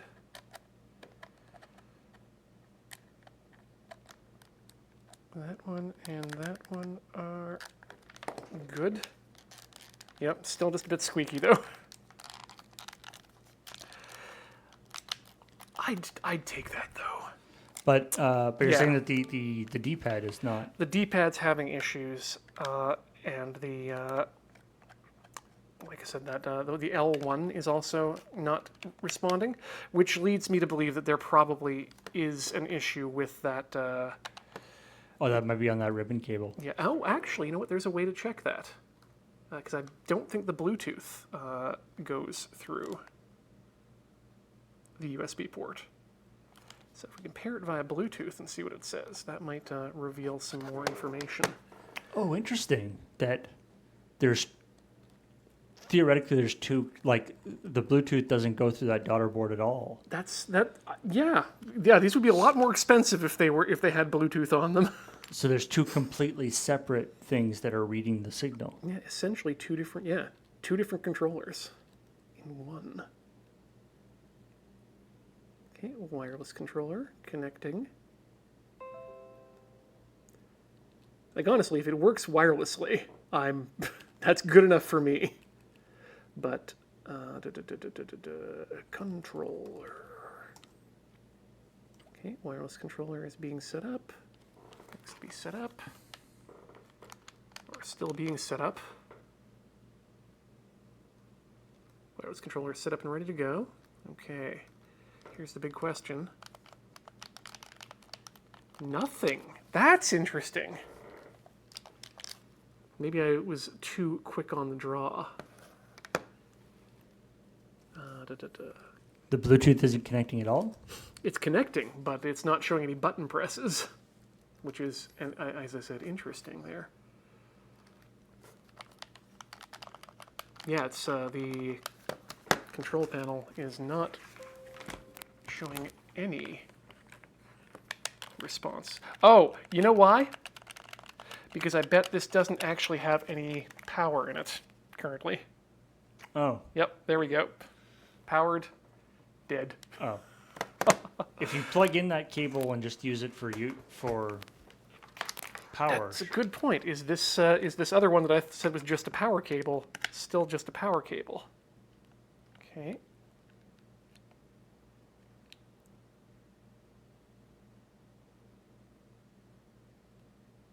And Now, then- is power one of the things that went through that ribbon cable that is not working anymore?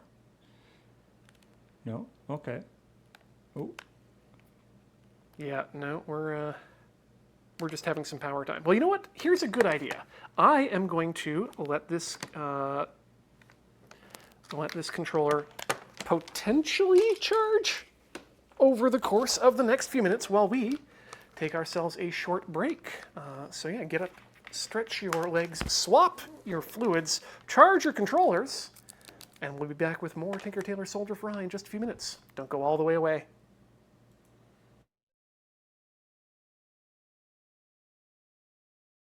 Welcome back to Tinker Tailor Solder Fry, here on the mighty Loading Ready Run Video Entertainment Network.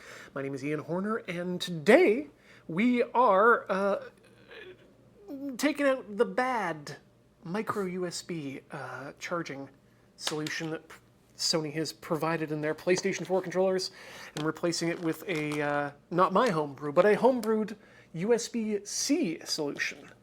We've successfully done the transplant in one controller. I hazard to say successfully because it turns out, right, we didn't test the power on that one. It looks like it's probably an issue with the wiring with the cable because we're not getting our right up or L1 buttons when we connect via USB. But when we connect via Bluetooth, well, we don't know because we haven't successfully connected via Bluetooth yet. So please remove the device. Do the thing. Bluetooth. Something is happening.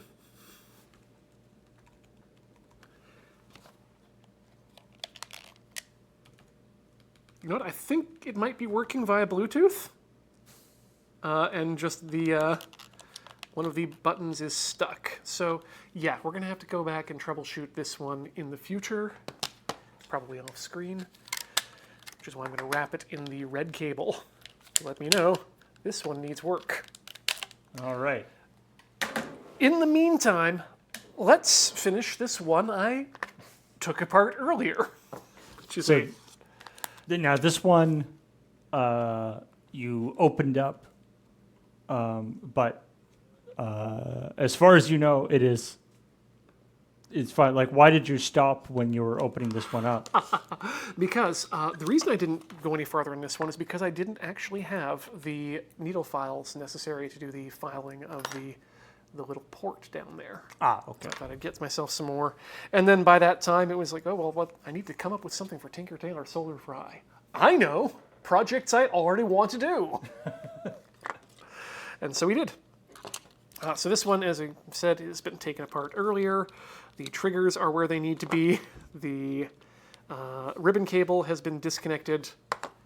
So yeah, the ribbon cable you've already disconnected it, and you've done Yes. it, and it disconnected cleanly. This so there's one, no stray strands on that one. Excellent. So, ideally, if we get this apart and put together, we should have one successful transplant. Those curious, the ribbon cables are also available from your local Washington delivery company or numerous other places online. They're extremely inexpensive, and I'll just order one and swap it out, and hopefully that will fix it post-haste. But There is the danger with the taking apart your controller and all this stuff. It's the same thing as like looking, if you look too closely at your keyboard, you see all the dust and the hand filth and things, and you're like, what? This is what I've been touching for all these months, years. To quote the newest Miyazaki film's original title, "This is how you live?" Sorry, no, the film is entitled "How Do You Live?" Although apparently in North America, they've decided to translate it as "The Boy and the Stork." So as usual, Ian's not happy with localization choices. But what's new? All right, that came out fine. All right, the boy and the it's already we know a bunch about the movie now. The Boy and the Stork. I don't know was that part supposed to be secret or supposed to be a surprise? Are you aware of what's been going on, Paul, with this film around its promotion in Japan? I am not. No. Oh, okay. So you're actually very close to the truth in this respect. They decided that this film would have no trailer no marketing of any kind other than a single poster of what people have been guessing is a character in the film and the title. Even to the point where they usually in Japan, when they premiere a film, they'll put out what's called a it's a little kind of a booklet, a program they call it, and which is a lot like the kind of programs you get at a live theater show, giving you information about the film and whatnot. And they've decided for the first few weeks of the film, they're not going to be providing that either. They want everyone who's watching this film to be going in with zero knowledge. So yeah, I don't know if it's about a boy and a stork. So the whole thing is just based on, I guess the idea is that everyone wants to see the Miyazaki film regardless of the marketing for it. So I guess they're really hoping for those shared experiences.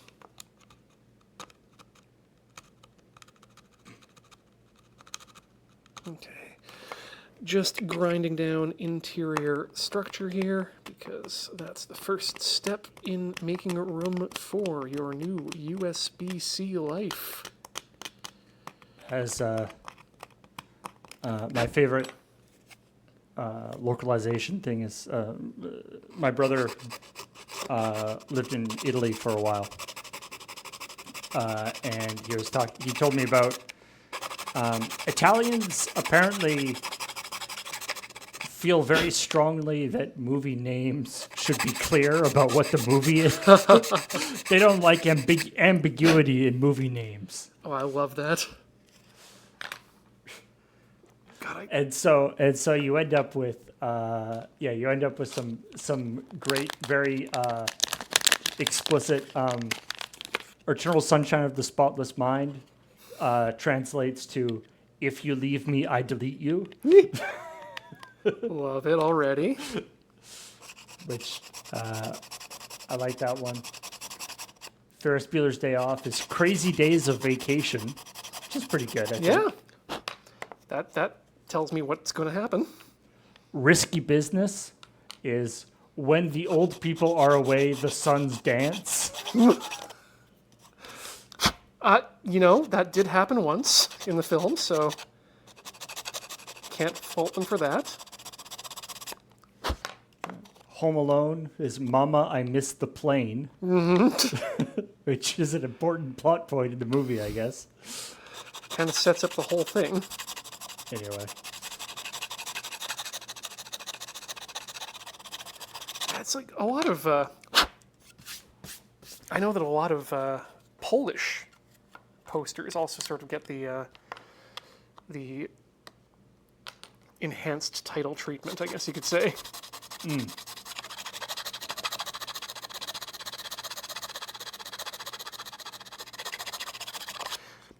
But it's interesting because you'd think that Italy would be close enough culturally that you could get away with the English titles with no problem. Yeah. I think I mentioned this before, but this is while my brother and I were doing the Fight the Future podcast about young adult dystopias. And we were doing, what was it? City of... Sorry, just thinking about City of Brass now. Yeah, it wasn't City of Brass. It was, I don't know, this one about people like being people being, they're like living underground because there's been, some sort of terrible apocalypse above ground. Or is there? But anyway, my brother would often watch the movies in Italian with English subtitles because he was trying to sort of learn Italian as well, and so he found that useful. And so we were talking about the movie, and he goes, "So, what happened to the boat?" And we're like, And I was like, what boat? He's like, the boat that the mayor had. Why didn't they use that? City of Ember, that's the name of it. Oh. And I was like, the mayor didn't have a boat. And he's like, yeah. They say and we talked about back and forth and realized the translation was that at one point a guy goes to the mayor and goes, your ship has come in the sense of like you The turn of phrase. Yeah. Something good has happened to you. Your ship has come in. and that was translated as your boat is ready.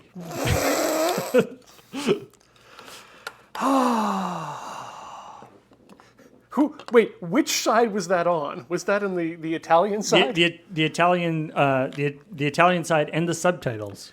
Wow. Well, And okay. Your boat is ready. I at least I can live happily knowing that the Italians are having as much of a problem with getting correct subtitles as I am. Yeah, idioms can really be messed up that way because you have to you do have to kind of localize those, not just translate them. Mm-hmm. Well, I'm one of those people who absolutely loves when they don't translate it, but put it in as a note or at least make you look it up afterwards. Right. That's that's how I learn about what happens in different cultures and how they react to different things.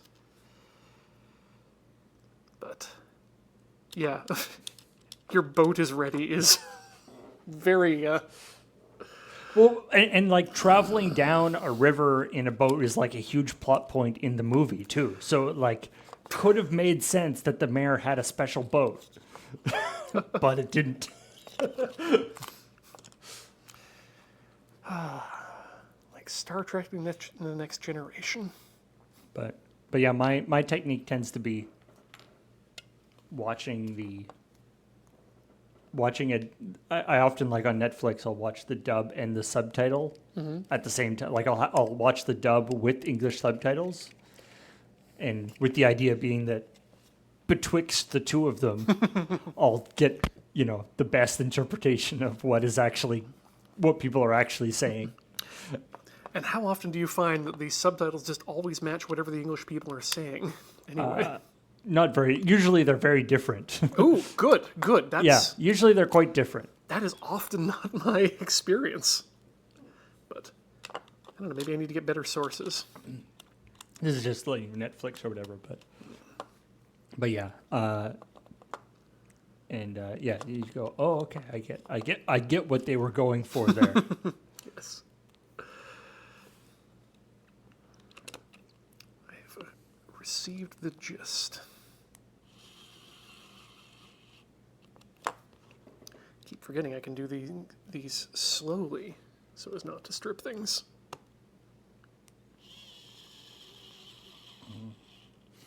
I noticed your filing was much faster this time. You had kind of a feel for it. Yeah, a little bit more confident about how much needs to get out of there, so I can be a little bit more aggressive with the initial filing. Wow, welcome to Stock Talk with Ian. Well, we're coming into Q4, so I figured to be a little bit more aggressive with the filing than I would normally be earlier in the year. All right, push the reset button back in. Reconnect the ribbon cable this time with no stray frayed ends.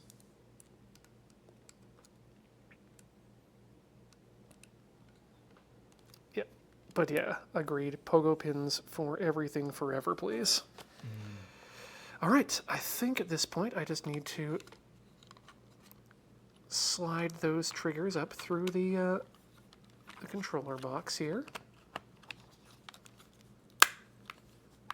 Push things forward until things clip together. That goes in nice and easy. That sounded normal. Holy crap. Okay, let's button up the screws. You had to take it so much less apart that time too, I guess.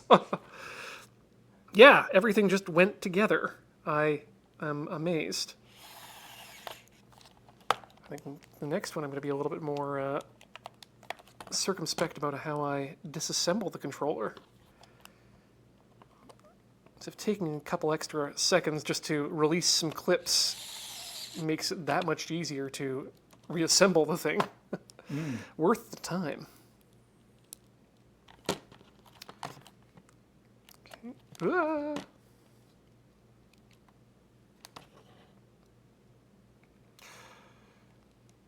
Yeah, I guess a lot of the time on the previous controller was spent faffing about putting it back together rather than. Yeah, but it's, I guess, the putting it together part seemed to require, like, I guess you sort of had, you took more pieces out than you had to because you didn't quite know how it would all go back together.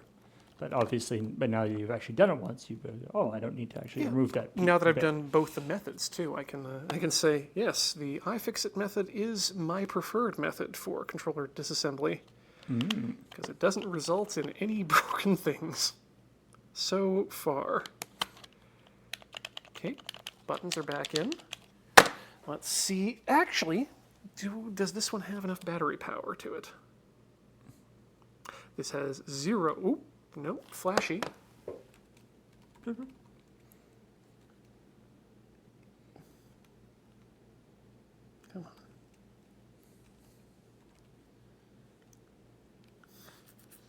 Something's still up with my laptop here.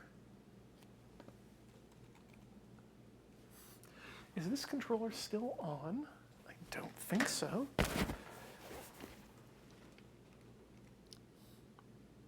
It's like the up arrow key is constantly on my laptop right now, and that's kind of worrying. Uh-oh. Okay, now everything's fine now? Yes.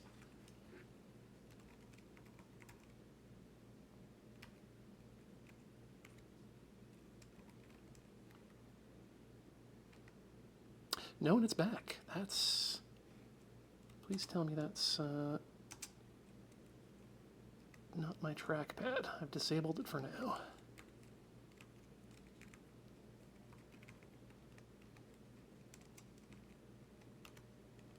Okay. Controller stopped flashing. Good to know. I'm going to restart this laptop because it's... Oh!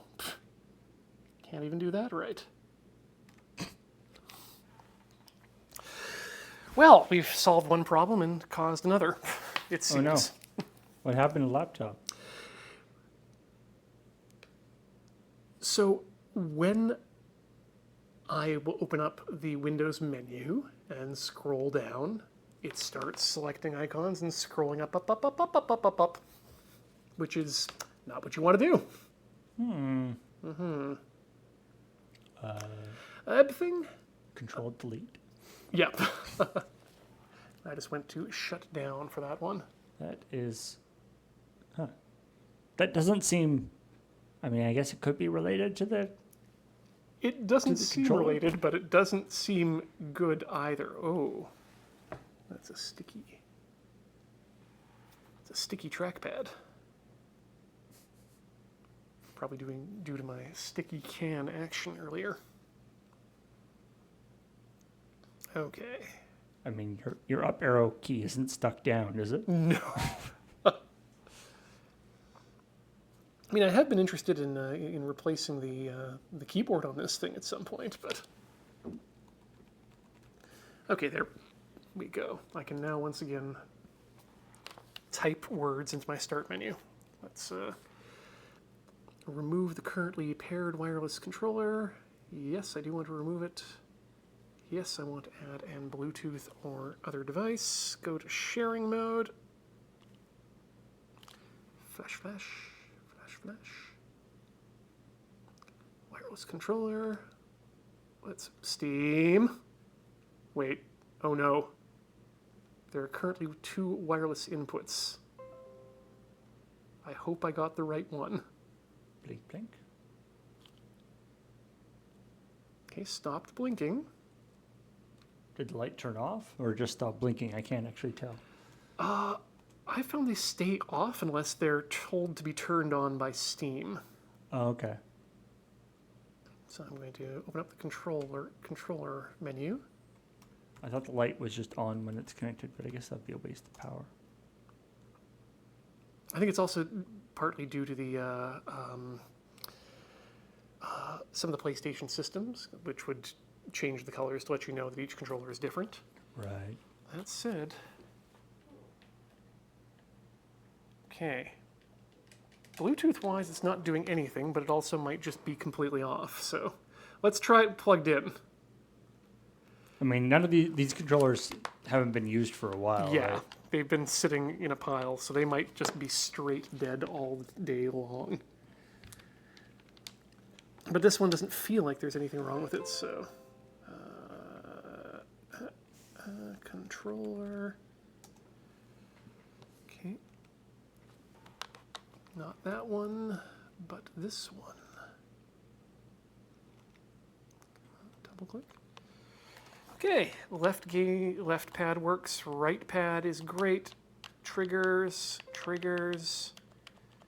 button, bumpers, buttons, D-pad, 4 buttons, middle button. This is a working controller. This is a Nice. working controller via USB-C. Via I feel USB-C. good about that. Why did it do a second buttering there? Because it finished setting up the Bluetooth version, I guess it looks like. Oh, whoops. But if they're dying before they actually get connected via Bluetooth, then I'm not sure how Windows handles that. I feel like, yeah, I feel like that could be a reason why, like if it was doing the negotiation process when it died, that might have been why there was some glitchiness going on That would there. make sense. Awesome. All All right. well So that's one down. And so, yeah, not only is being able to be powered by the USB-C, but also it's getting all the inputs. So unless we just completely pop the Bluetooth chip off, should work when we eventually get some power into it. You know what? Maybe I will power that one up because it's a known working one via USB-C, while we do the other two of these and see if we speed through them. I've been living under USB micro B for so long that I just had a moment where I pulled the PlayStation up, had the cable in my hand, looked at the cable and said, oh, that's USB-C. I need to go find micro USB. I don't anymore! Ha ha! Oh no, you put the cable in upside down. Oh right, it doesn't matter. Oh God, that can be a problem with USB-C. So, the difference, folks, between the previous method of taking apart the controller and the method that I'm going to use from now on is you start by popping off the L1 and L2 buttons. And they just Before you even open the controller. before anything else. And this will provide you with the necessary space you need and access to some clips to make it a lot easier to get these controllers open. Ah. So there we go. And then you are very careful when you open it to not mess with Yes. that ribbon cable.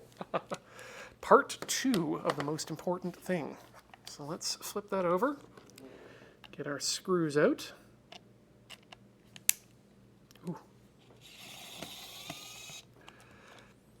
When the skin makes the same sound as breaking Loctite, you know it's been too long.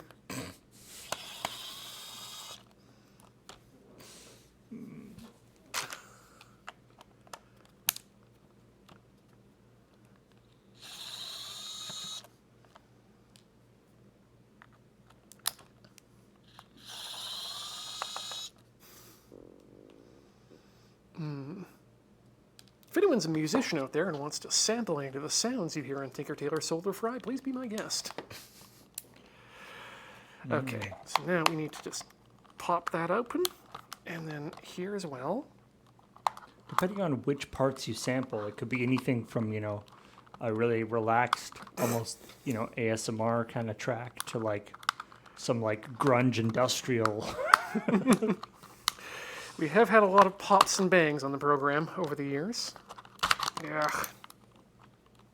Okay, so I just need to be very careful. Prying that open there, there. Come on, baby.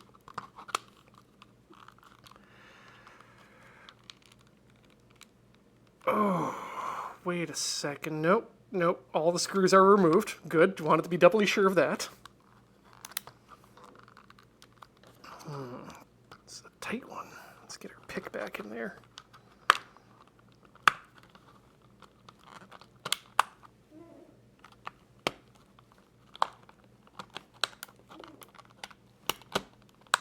Okay, there might be a trick in the iFixit for this, but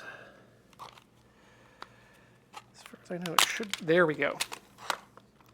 Just release. There we go. And carefully remove the rest of it.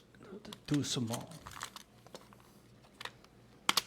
And yes, there we go. That's the key thing, is to pop those triggers out with you, so you do not have to reseat those. Right, and that keeps the Keeps the springs. where they need to be. Yeah. Okay, gonna give that just a little bit underneath the trigger to clean that up there. I am surprised that there isn't like just a little clip or something on that battery. It seems like it would rattle around, but I guess it's sandwiched nice and tightly in there. Yeah, it's well sandwiched, and oh, is that one well sandwiched underneath the? Nope, that goes on top of the ribbon cable. Good.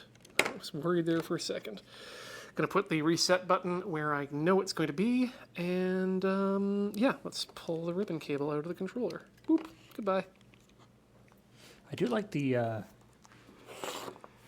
love the vibration motors in controllers. Oh yeah. Well, it's just like because like it's such a neat idea. It's such a neat thing in that they're basically, doing like vibration in a motor, is something that you are generally trying to avoid, right?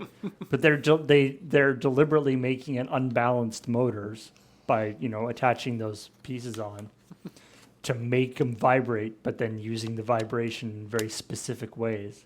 Which is one of those reasons why I find the Taptic engines in the iPhones so cool. That they're just linear motors. It's throwing a little bit of weight around inside of them. Basically tiny subwoofers. Yeah. Fascinating stuff. I just recently read an article, too, about how to turn I think some hard drive magnets into into flat panel speakers, and yeah, I kind of want to do that now. So stay tuned to future episodes. Weirdly, it won't be the first time we've made speakers on this program, but I was going to say, didn't you? Yeah, you had another flat panel speaker thing that you were working on. That's right. Tex and Reverend came by and walked us through the process of making some flat panel speakers out of ceiling tiles and again, exciters, I guess is the correct word, is the technical term for them. Oh, that's cool. Didn't notice that last time.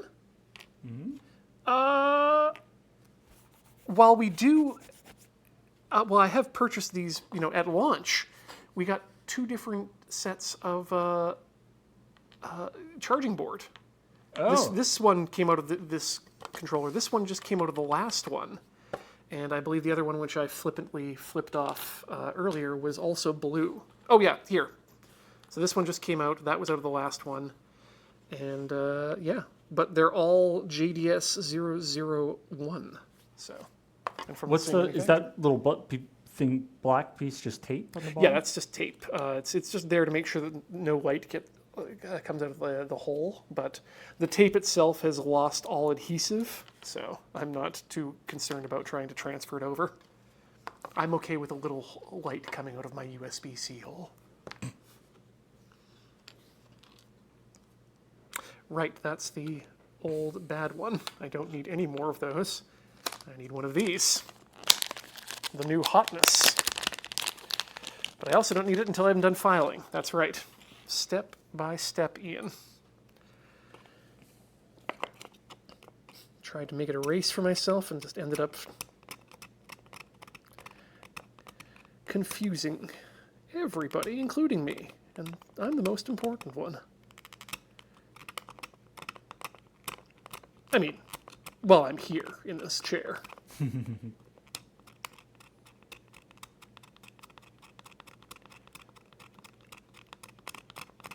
Yeah, it's the filing becomes much easier when you know how far you need to go and how the file works in this orientation, I think is a good way to put it. Yeah, you're filing actually with like the tip of the file, right? Yeah, tip edge, so kind of dragging it from that view, kind of dragging it this way across the surface. Because you can't really get in there all the way. And if you get it in from this side, you risk ending up banging the edge of the connector. And also, you're trying to get actually lower than the edge of the connector here too, so that it Right. sits in the place rather than sits on the plastic.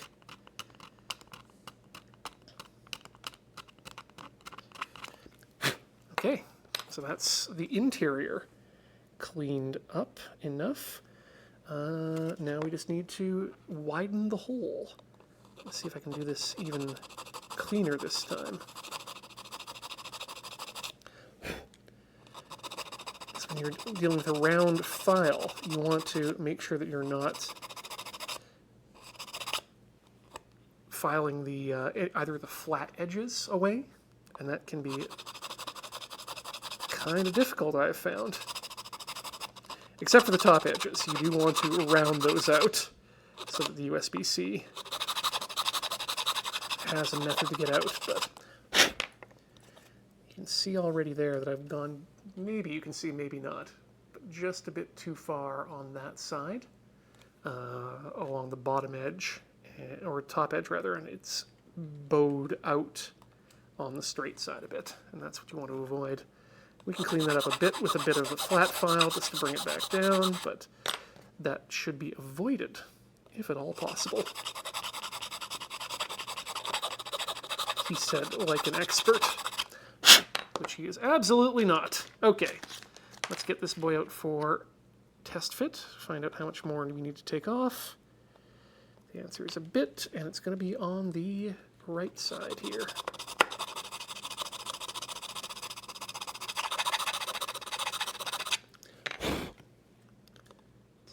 Clean that up just a bit. Another test. Still needs a bit more.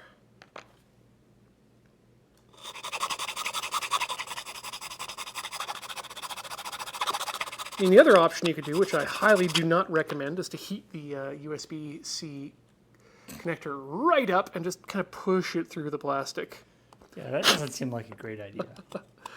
I've done that a couple times on things for the Desert Bus button, just to make a proper sized hole.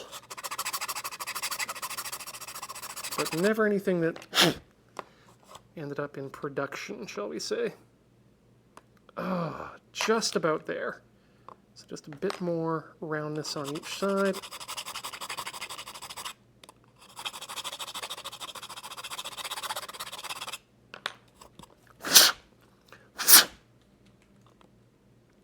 And that's a nice tight fit, which should make everybody... Oh yeah, there we go. Nice and clean. Looks like it's built in. Nice.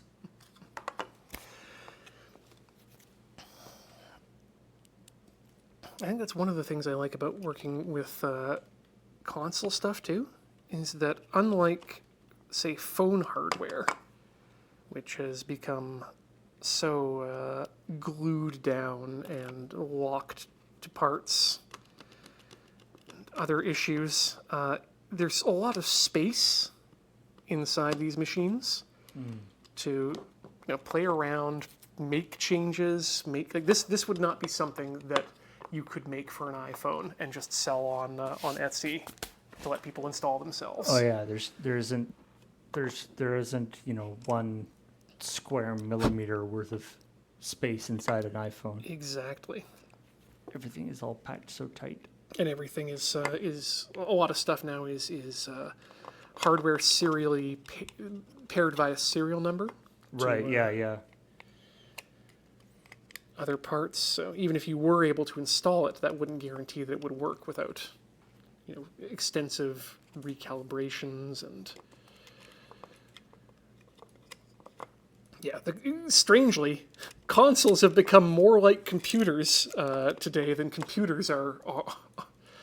Consoles are becoming more like computers of the 2000s than computers of the 2010s and 2020s. Thinking about also like what I can do with hacking switches to run Android and other homebrew, and how easy that's become. And God, what was I watching? Some guy he was using jailbreaking methods to overclock his switch, but in order to take care of that, he completely repasted the entire cooling system on the back of it and replaced the back with aluminum to be another huge heat sink, and managed to eke out quite a bit of extra performance out of his switch, which is saying a lot that's something that can be done.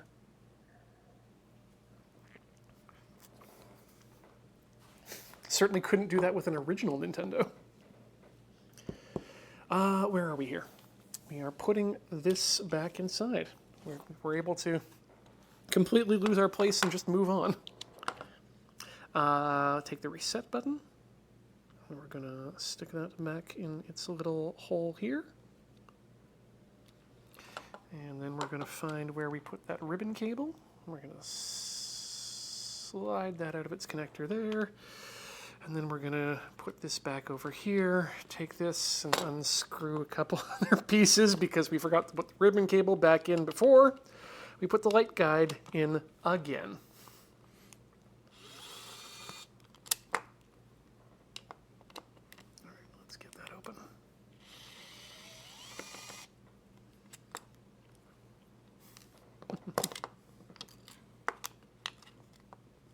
Okay, there we are. Light guide out. This goes in. Flip up the slot. Slide it. Oh, come on. I need tinier hands that are my own and aren't attached to someone else or something else. Hello, my name is Ian, and this is my my assistant macaque that I have trained to do tiny electronic work for me. Just getting right out ahead of people sending us orphans in mail time or something. I call him Adam because he works first, then gets banana. A mutually beneficial relationship. I don't know why I'm talking with an accent, but I feel like if I'm going to own a monkey, I need to have an accent. It's the eccentricity stack, you see.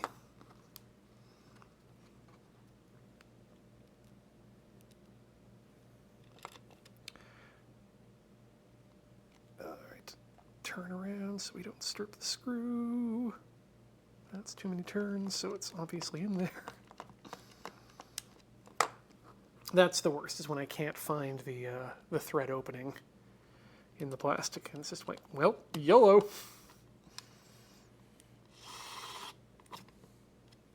All right, that is buttoned up correctly. Now we can put this back into here. Oh, hey, tip from Uncle Ian. Make sure that your triggers are fully clicked in on the top half before you reassemble, because that'll make sure that there's less of a chance of anything coming apart when you do the mashup, I guess is the best term I have for putting things back together. We need a series of posters that's like, Uncle Ian says, click your triggers. Or Uncle Ian says, hey kids, watch out where that spring went. I hate it. It goes together so easily now. Well, clearly that first controller was defective. Yes, well, hey, it certainly ended up that way, so. Just proving our point, I guess, right?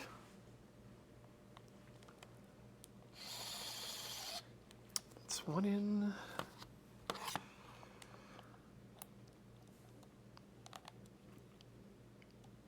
The best part about this, though, is going to be deciding which friend doesn't get invited to game night. No, they can come. They just can't go up or to the right. Ooh, okay. Second thought, I know which controllers I'm bringing to Towerfall night. Yeah. Corey doesn't get the up and to the right one. Corey, Corey doesn't get to go up and to the right. And I think she'd still kick our asses. Probably, yeah. Yeah. Right, that's another one down.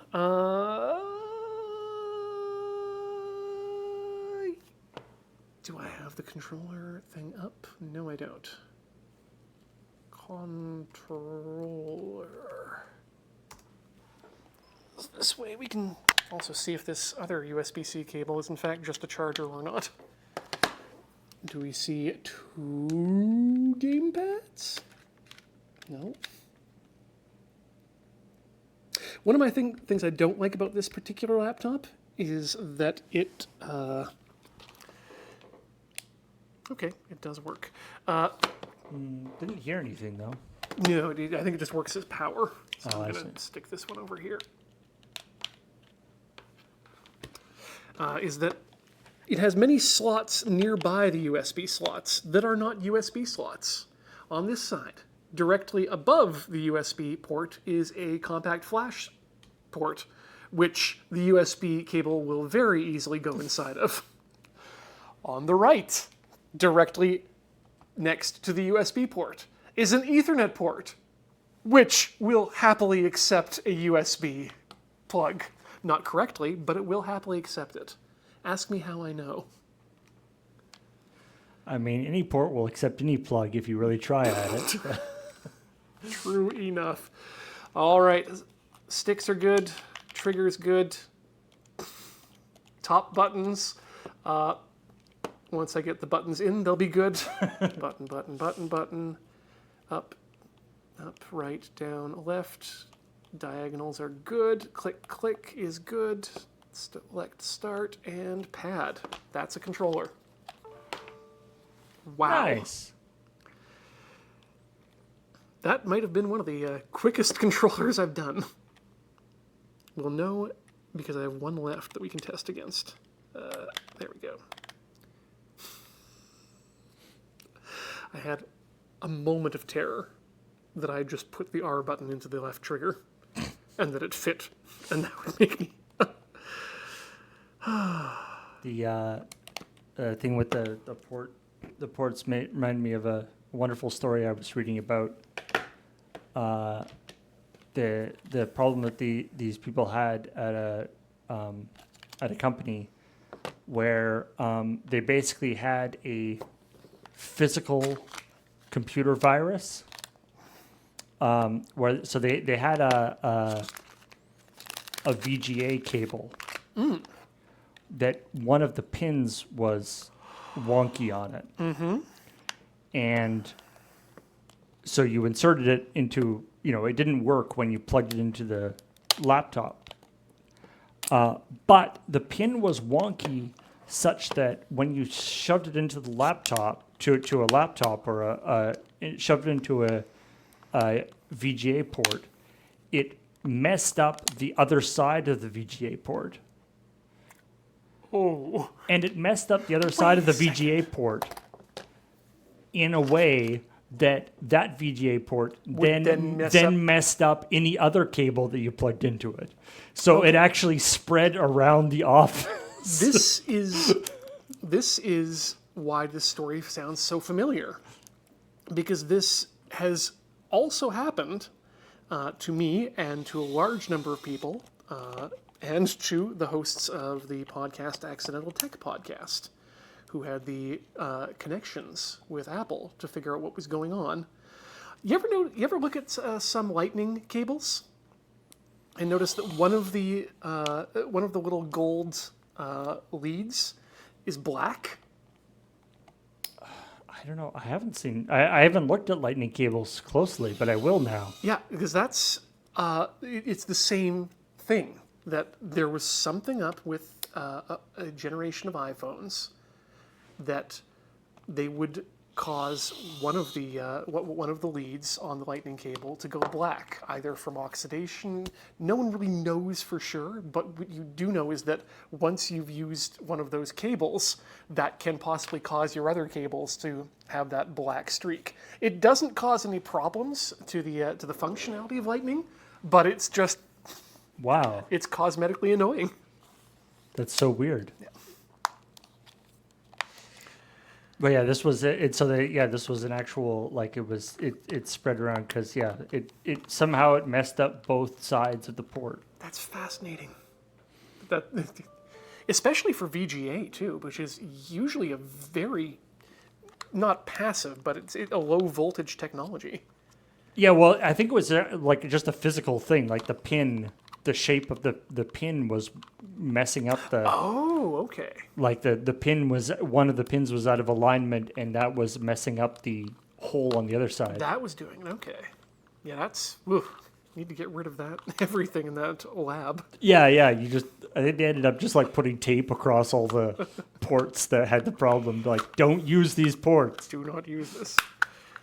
I mean, some of the early technology hacks to solve problems have been ridiculous. There was a radiation therapy system that caused many problems and then several unfortunate deaths, actually, the Theric 25. But one of the early fixes to it was simply to remove the up arrow from the keyboard, because they thought that it was, using the up button could trigger.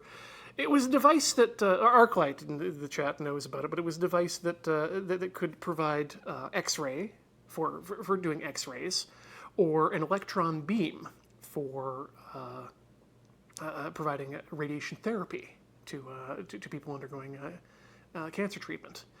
The problem was that the software that was used to control it was terribly bugged.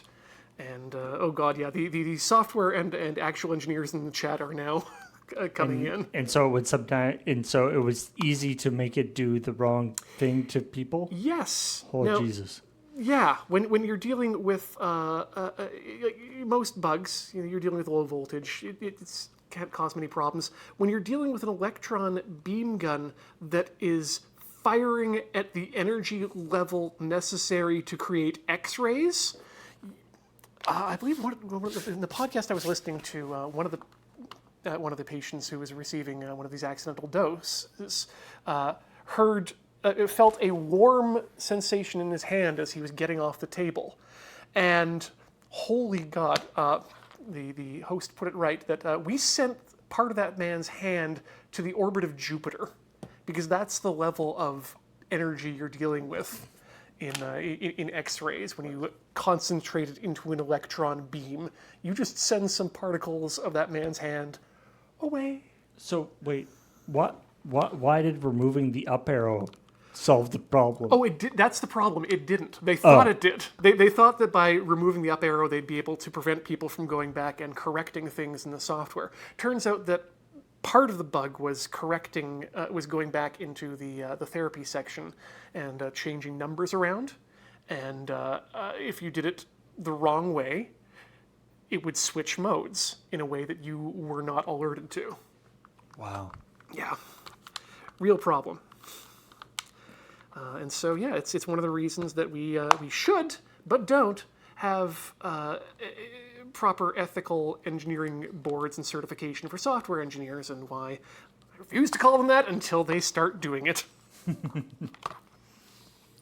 Yeah, that's one of those, there's... Everything's fine. Everything is indeed fine, actually. Go ahead, Paul. Well, there's the famous thing about the how engineers have the ring that engineers wear. That's a that's a universal thing, right? Or that's not just like a Canadian thing, right? I think it is at least Or universal at least North American. It's mostly a Canadian thing. Oh, Okay. but anyway, there's Canadian when you graduate as an engineer in Canada, there's a ceremony where you're given a iron ring. The provenance of the iron is specifically important. Now, it may be apocryphal that that's the idea though is that the iron of the ring is from a particularly nasty engineering disaster. Bridge collapse. Now, I think it might be apocryphal that all of the rings are made from iron from a particular bridge collapse. I think the last time I heard this story talked about on stream, there were people confirming that they are still made from that bridge's iron. Because there's a lot of iron in a bridge, it turns out. And so the idea is to have a reminder of how important double checking your work is. A consistent memento, other person memento mori. Yeah, that there's certainly situations in the world of software engineering where something like that would be appropriate. Well, this is exactly that situation. As the hosts of the podcast were saying, if this had been a bridge system or a railroad or a building, whoever was the engineer on that would have gone to jail, and rightly so. Yeah. Because you've when you're an engineer, you get to put that stamp on things with your number and your name, and that's your mark. I mean, and the interesting thing, like usually when you hear about big failures in software, it's more related to it'll be like like a bank thing. Like Yes. there'll be like that. I mean, that was always like when I was in programming in university. That was always the sort of the standard example of checking. Like the worst case scenario. Worst case scenario would be some sort of very important financial. A lot of people will lose a lot of money. A lot of people will lose a lot of money, and all it takes is having a decimal point in the wrong spot. But of course, there's a lot of software being used in things that are hell of a lot more important than stock trading. Believe it or not.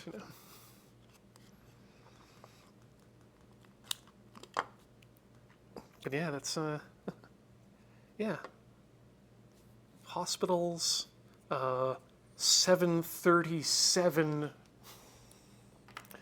altimeter systems also comes to mind. It's something else that might be important. Also, I believe if you defeat an engineer in singles combat, then you can claim their ring. So if you ever see an engineer wearing like 10 rings, be very careful around that person. I want to point out, bind myself to honor in cold iron is indeed a hell of an oath, as Arclight Dynamo points out. That is the sort of thing I wish I didn't have to spend $40,000 and 4 years worth of schooling to say. Can I just come to the ceremony, get a ring, and make the oath? Is that allowed?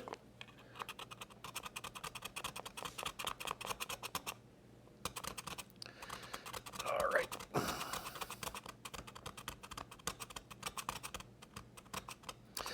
It occurs to me that maybe some sort of soft plastic chisel would also be a useful implement here.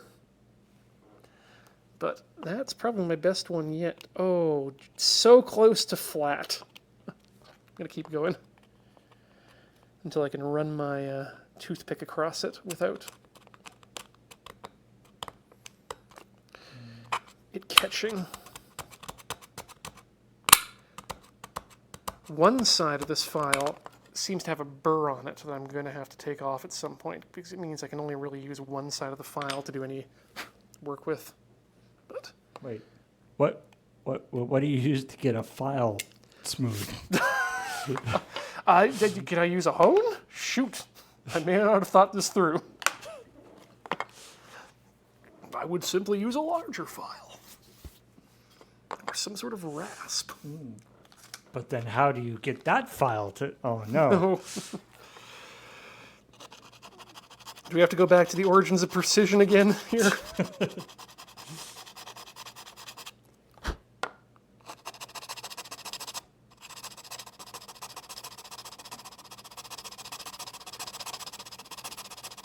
Okay, this is going to be my best one yet, simply because it's going to be my fourth one.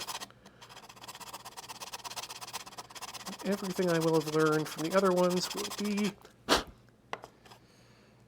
take to this one. Oh boy.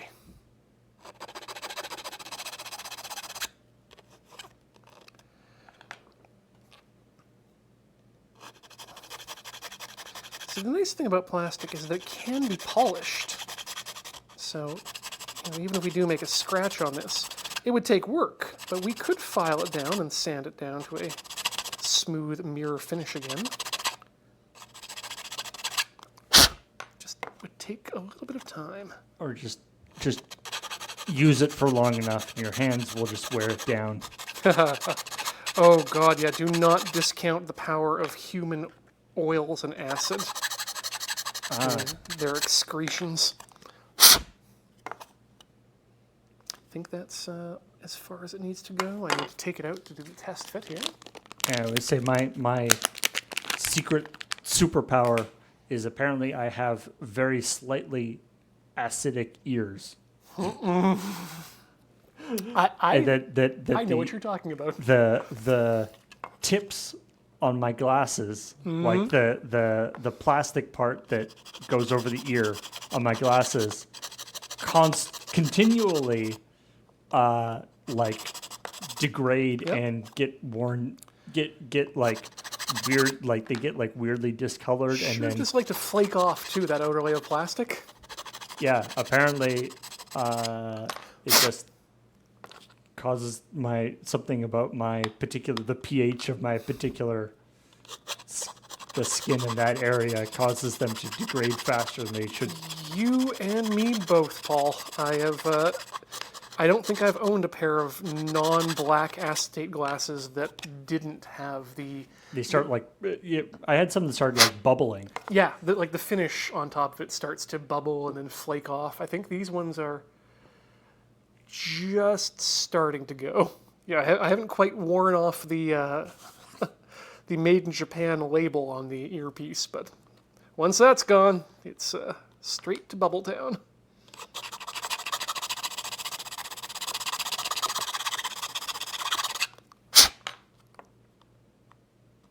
Oh. I mean, I could just keep doing this all day just for the satisfaction of having something just slip perfectly into a hole and fit like it was meant to be there. I like that it doesn't even futz with the what do you call it? The USB symbol on the back of the controller. It's hard to see, but it is there, that it's not interfered with. Somebody in the chat mentioned that this actually happened to me as well, that the rest pad on my laptop, the aluminum rest pad, started getting like the surface started getting like pitted and changed. I mean, that was the big problem with the original titanium PowerBook from Apple.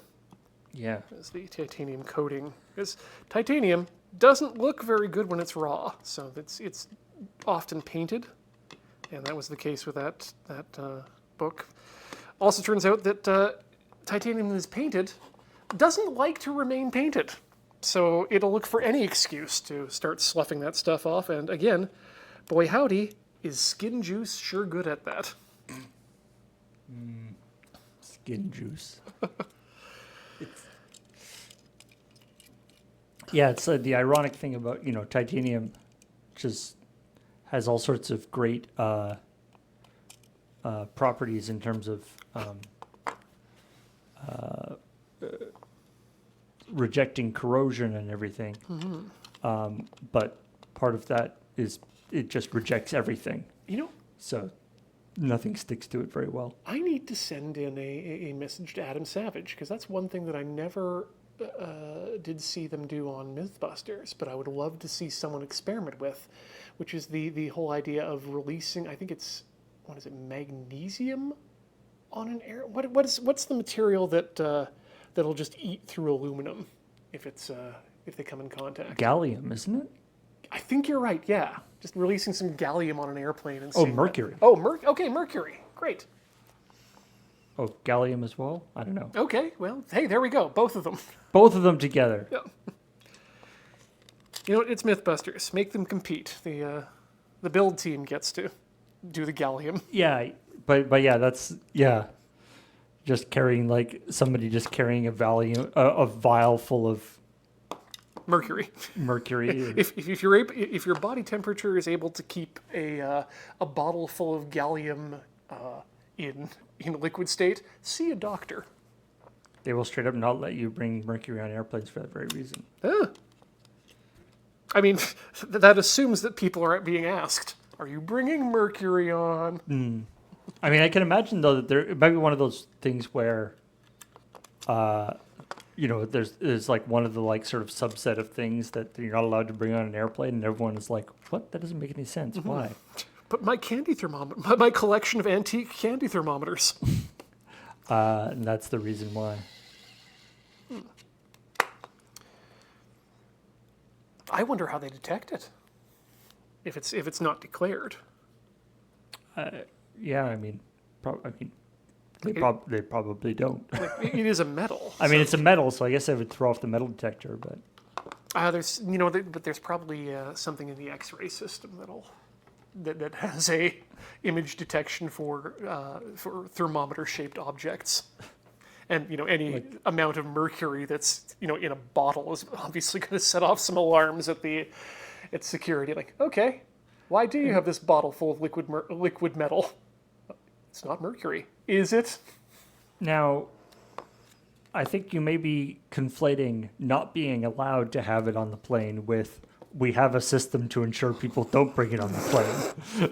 Right? No, you're right, Paul. If the last checks watch 22 years have taught me anything, it's that we are very good at checking people for things that won't get on the plane after they've been on the plane. Yeah.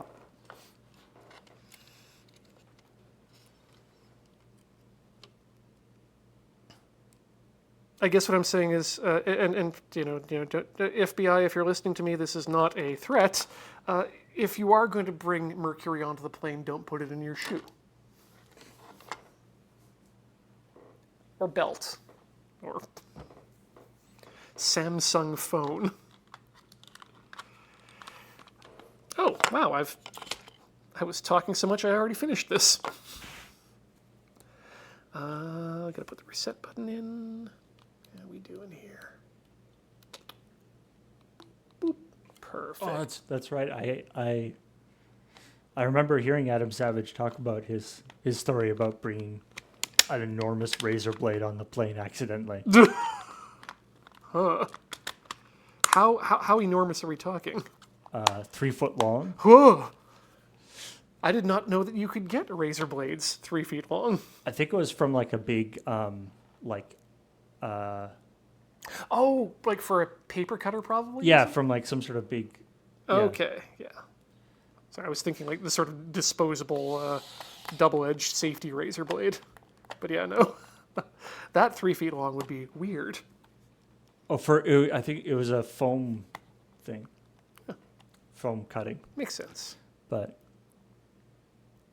you're saying, there's that thing where, you're not allowed to, they always have the signs about, don't joke about stuff. Mm-hmm. And you're saying, but then of course, the TSA guys are like, oh, better check this guy for bomb stuff. And, the TSA guys were joking to him. And he's like, that's not fair.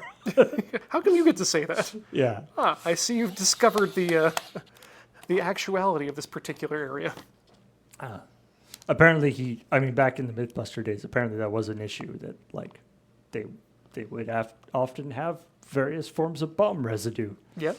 Residually on their clothing or whatever. I wonder why. I wonder also if they ended up getting to the point where they started putting together their own on-air wardrobes specifically for that reason, just to avoid having to deal with. Having to deal with Hey kids, if you're going to put on your button, make sure it's on straight before you attach it. Otherwise, you got to dig in there with a pick. And that makes the noises. All right, let's do that again, but this time correctly. Uncle Ian says, make sure your button is straight before you attach it. Ooh, and also make sure that it's not gummy in any way. Although now that I know how easy it is to get these buttons out, the gumminess doesn't bother me nearly as much. I can just pop it out and fix it up as need be. Yeah, that's the... See, if you're playing Elden Ring, that's the important one. Just get behind the guy and mash that one. All right, moment of truth. Here we go. Question. Sticks are good. Stick clicks are good. Shoulders good. Triggers good. Button pad all lighting up. D-pad goes around in the circle. Start select and 14. Oh, I haven't been testing the Steam button, but that one works too. Yay! Loading Ready Run would like you to play Project Cars 2. Was that was Steam booting up? That's the Steam big picture starting. In which case, nice. Alrighty. Turn that off. Great. Yeah. Hella successful. Here's a bunch of micro USB boards that maybe I'll turn into some kill team terrain or something. But a successful, mostly, Tailor Solder Fry. Want to thank everyone for hanging out with me while we're putting this together. Whether you're in the chat over at twitch.tv/loadingreadyrun or here at youtube.com/loadingreadyrun. You can check out all the stuff we do over at loadingreadyrun.com, like our store, and you can check out our schedule there. But also, we would like you to check out patreon.com/loadingreadyrun if you're not already, because that's where you get to help us do all the things that you get to, once again, watch on your computer device. So thanks so much for all the people over at patreon.com. And from myself and from Paul over in the Crystal Gondola, we're going to say good night for the evening. Thanks for watching, and as we say every time, ever forward, learning out of spite. We'll see you in a fortnight, never in Fortnite. Good night.